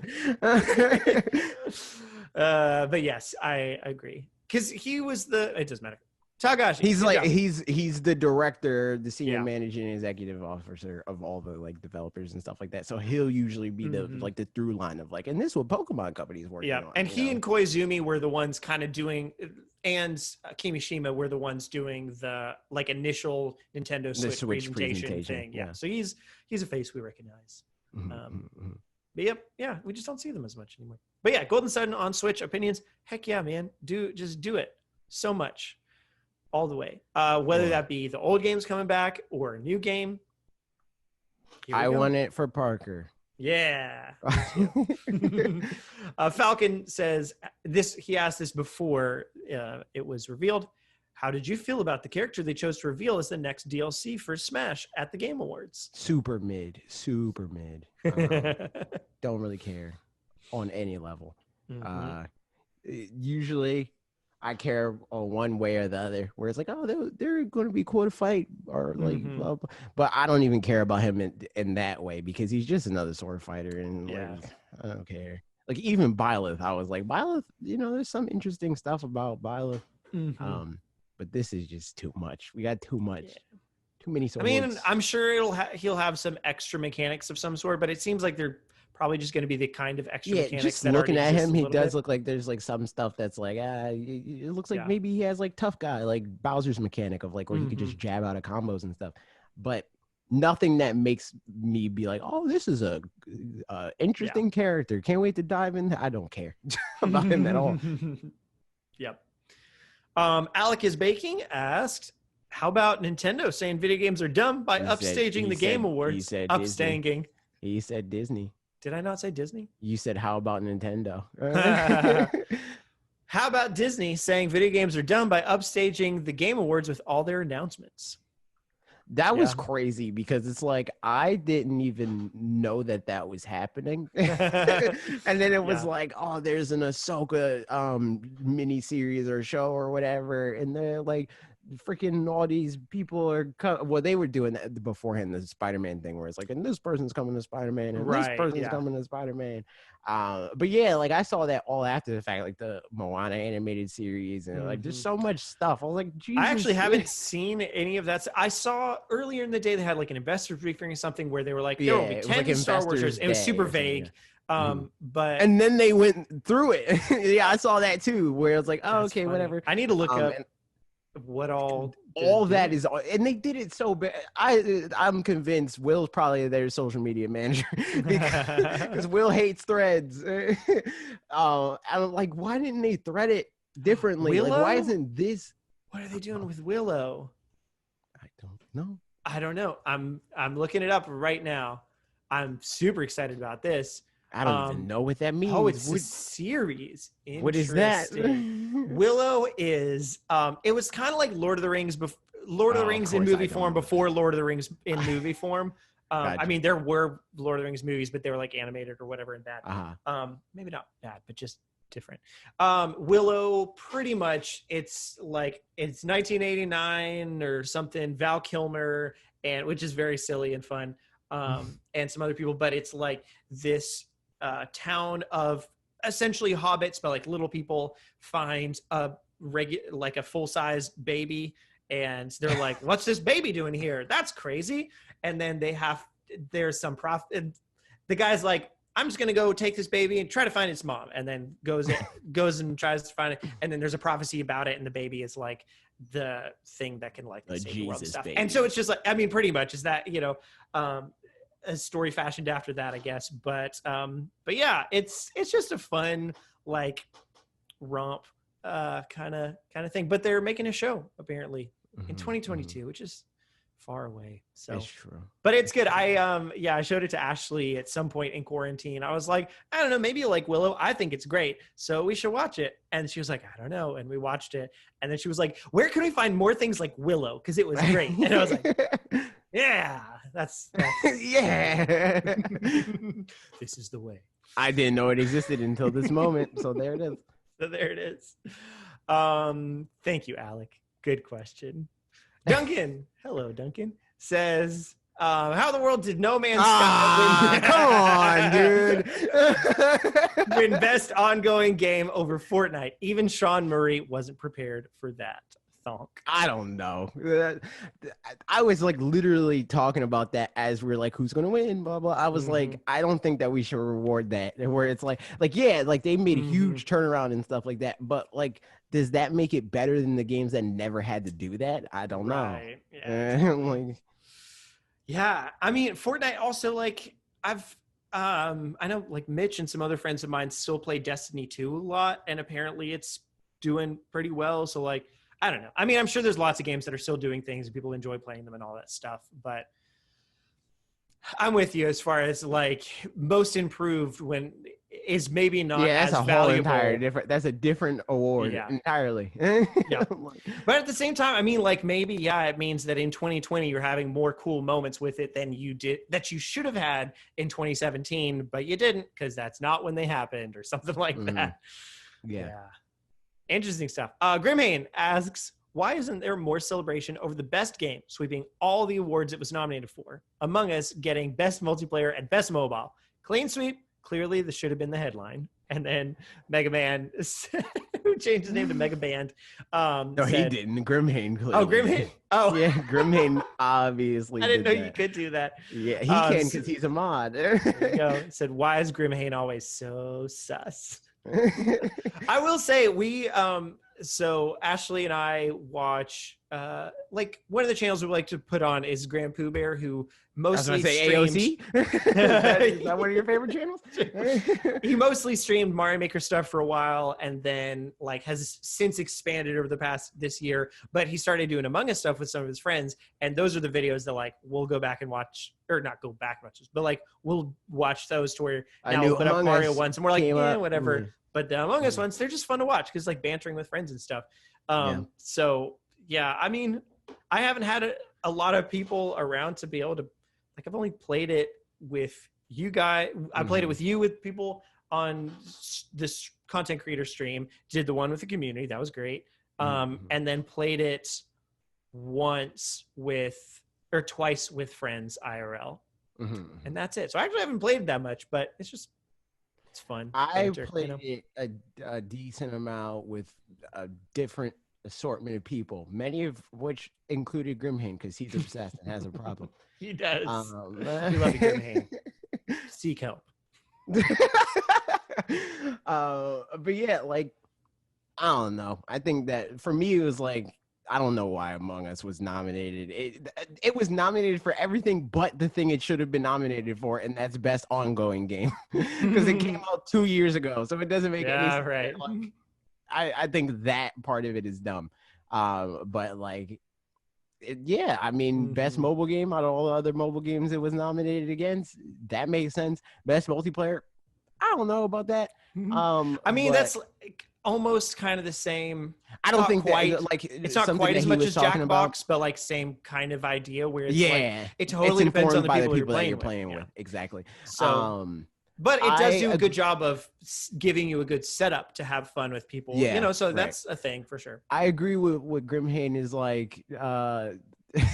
Like evangelizing, where it's like at least Animal Crossing didn't win because it's not great multiplayer. Like it doesn't work, and like I agree with that. But I think Fall Guys might have been a better multiplayer game. Yeah. But again, like, because Fall Guys is like not informed by who you play it with. Like if you like playing Fall Guys, you'll like playing it with other people, and you'll like playing it by yourself. So I think that Fall Guys is probably better in that regard, and also it's a game that came out this year. But yeah, I think Among Us should have got best ongoing game instead of what it was nominated for, because it's not a 2020 game. And I know the whole argument of like, oh, but it mattered in 2020, and but yeah, whatever, but like it didn't come out in 2020, right? Because like if we're going to throw out that requirement, then we might as well throw out the requirement of like Cyberpunk should have freaking been nominated, right? Like. Exactly. I'm with you. I mean, might as well nominate Breath of the Wild 2 now, Yeah, exactly. It's true. Because it's going to win. Yep. But that's it. That's all the content we've got for today. Thank you, everybody, so much for checking it out and listening to us jabber on about fun stuff. We've got a very exciting project that's in the works. That we'll tell you, it'll be out on Christmas Eve. So be looking forward to Christmas Eve on this channel. But in the meantime, we'll put out other videos as well. I don't want to say anything about it beyond that. Exactly. No, same. Nothing. So there you go. All righty. Well, bye, everybody. Do all the comment, YouTube subscribe, stuff. Tell your friends, listen to the podcast, rate us on iTunes and whatever other podcast services. Love you. Goodbye.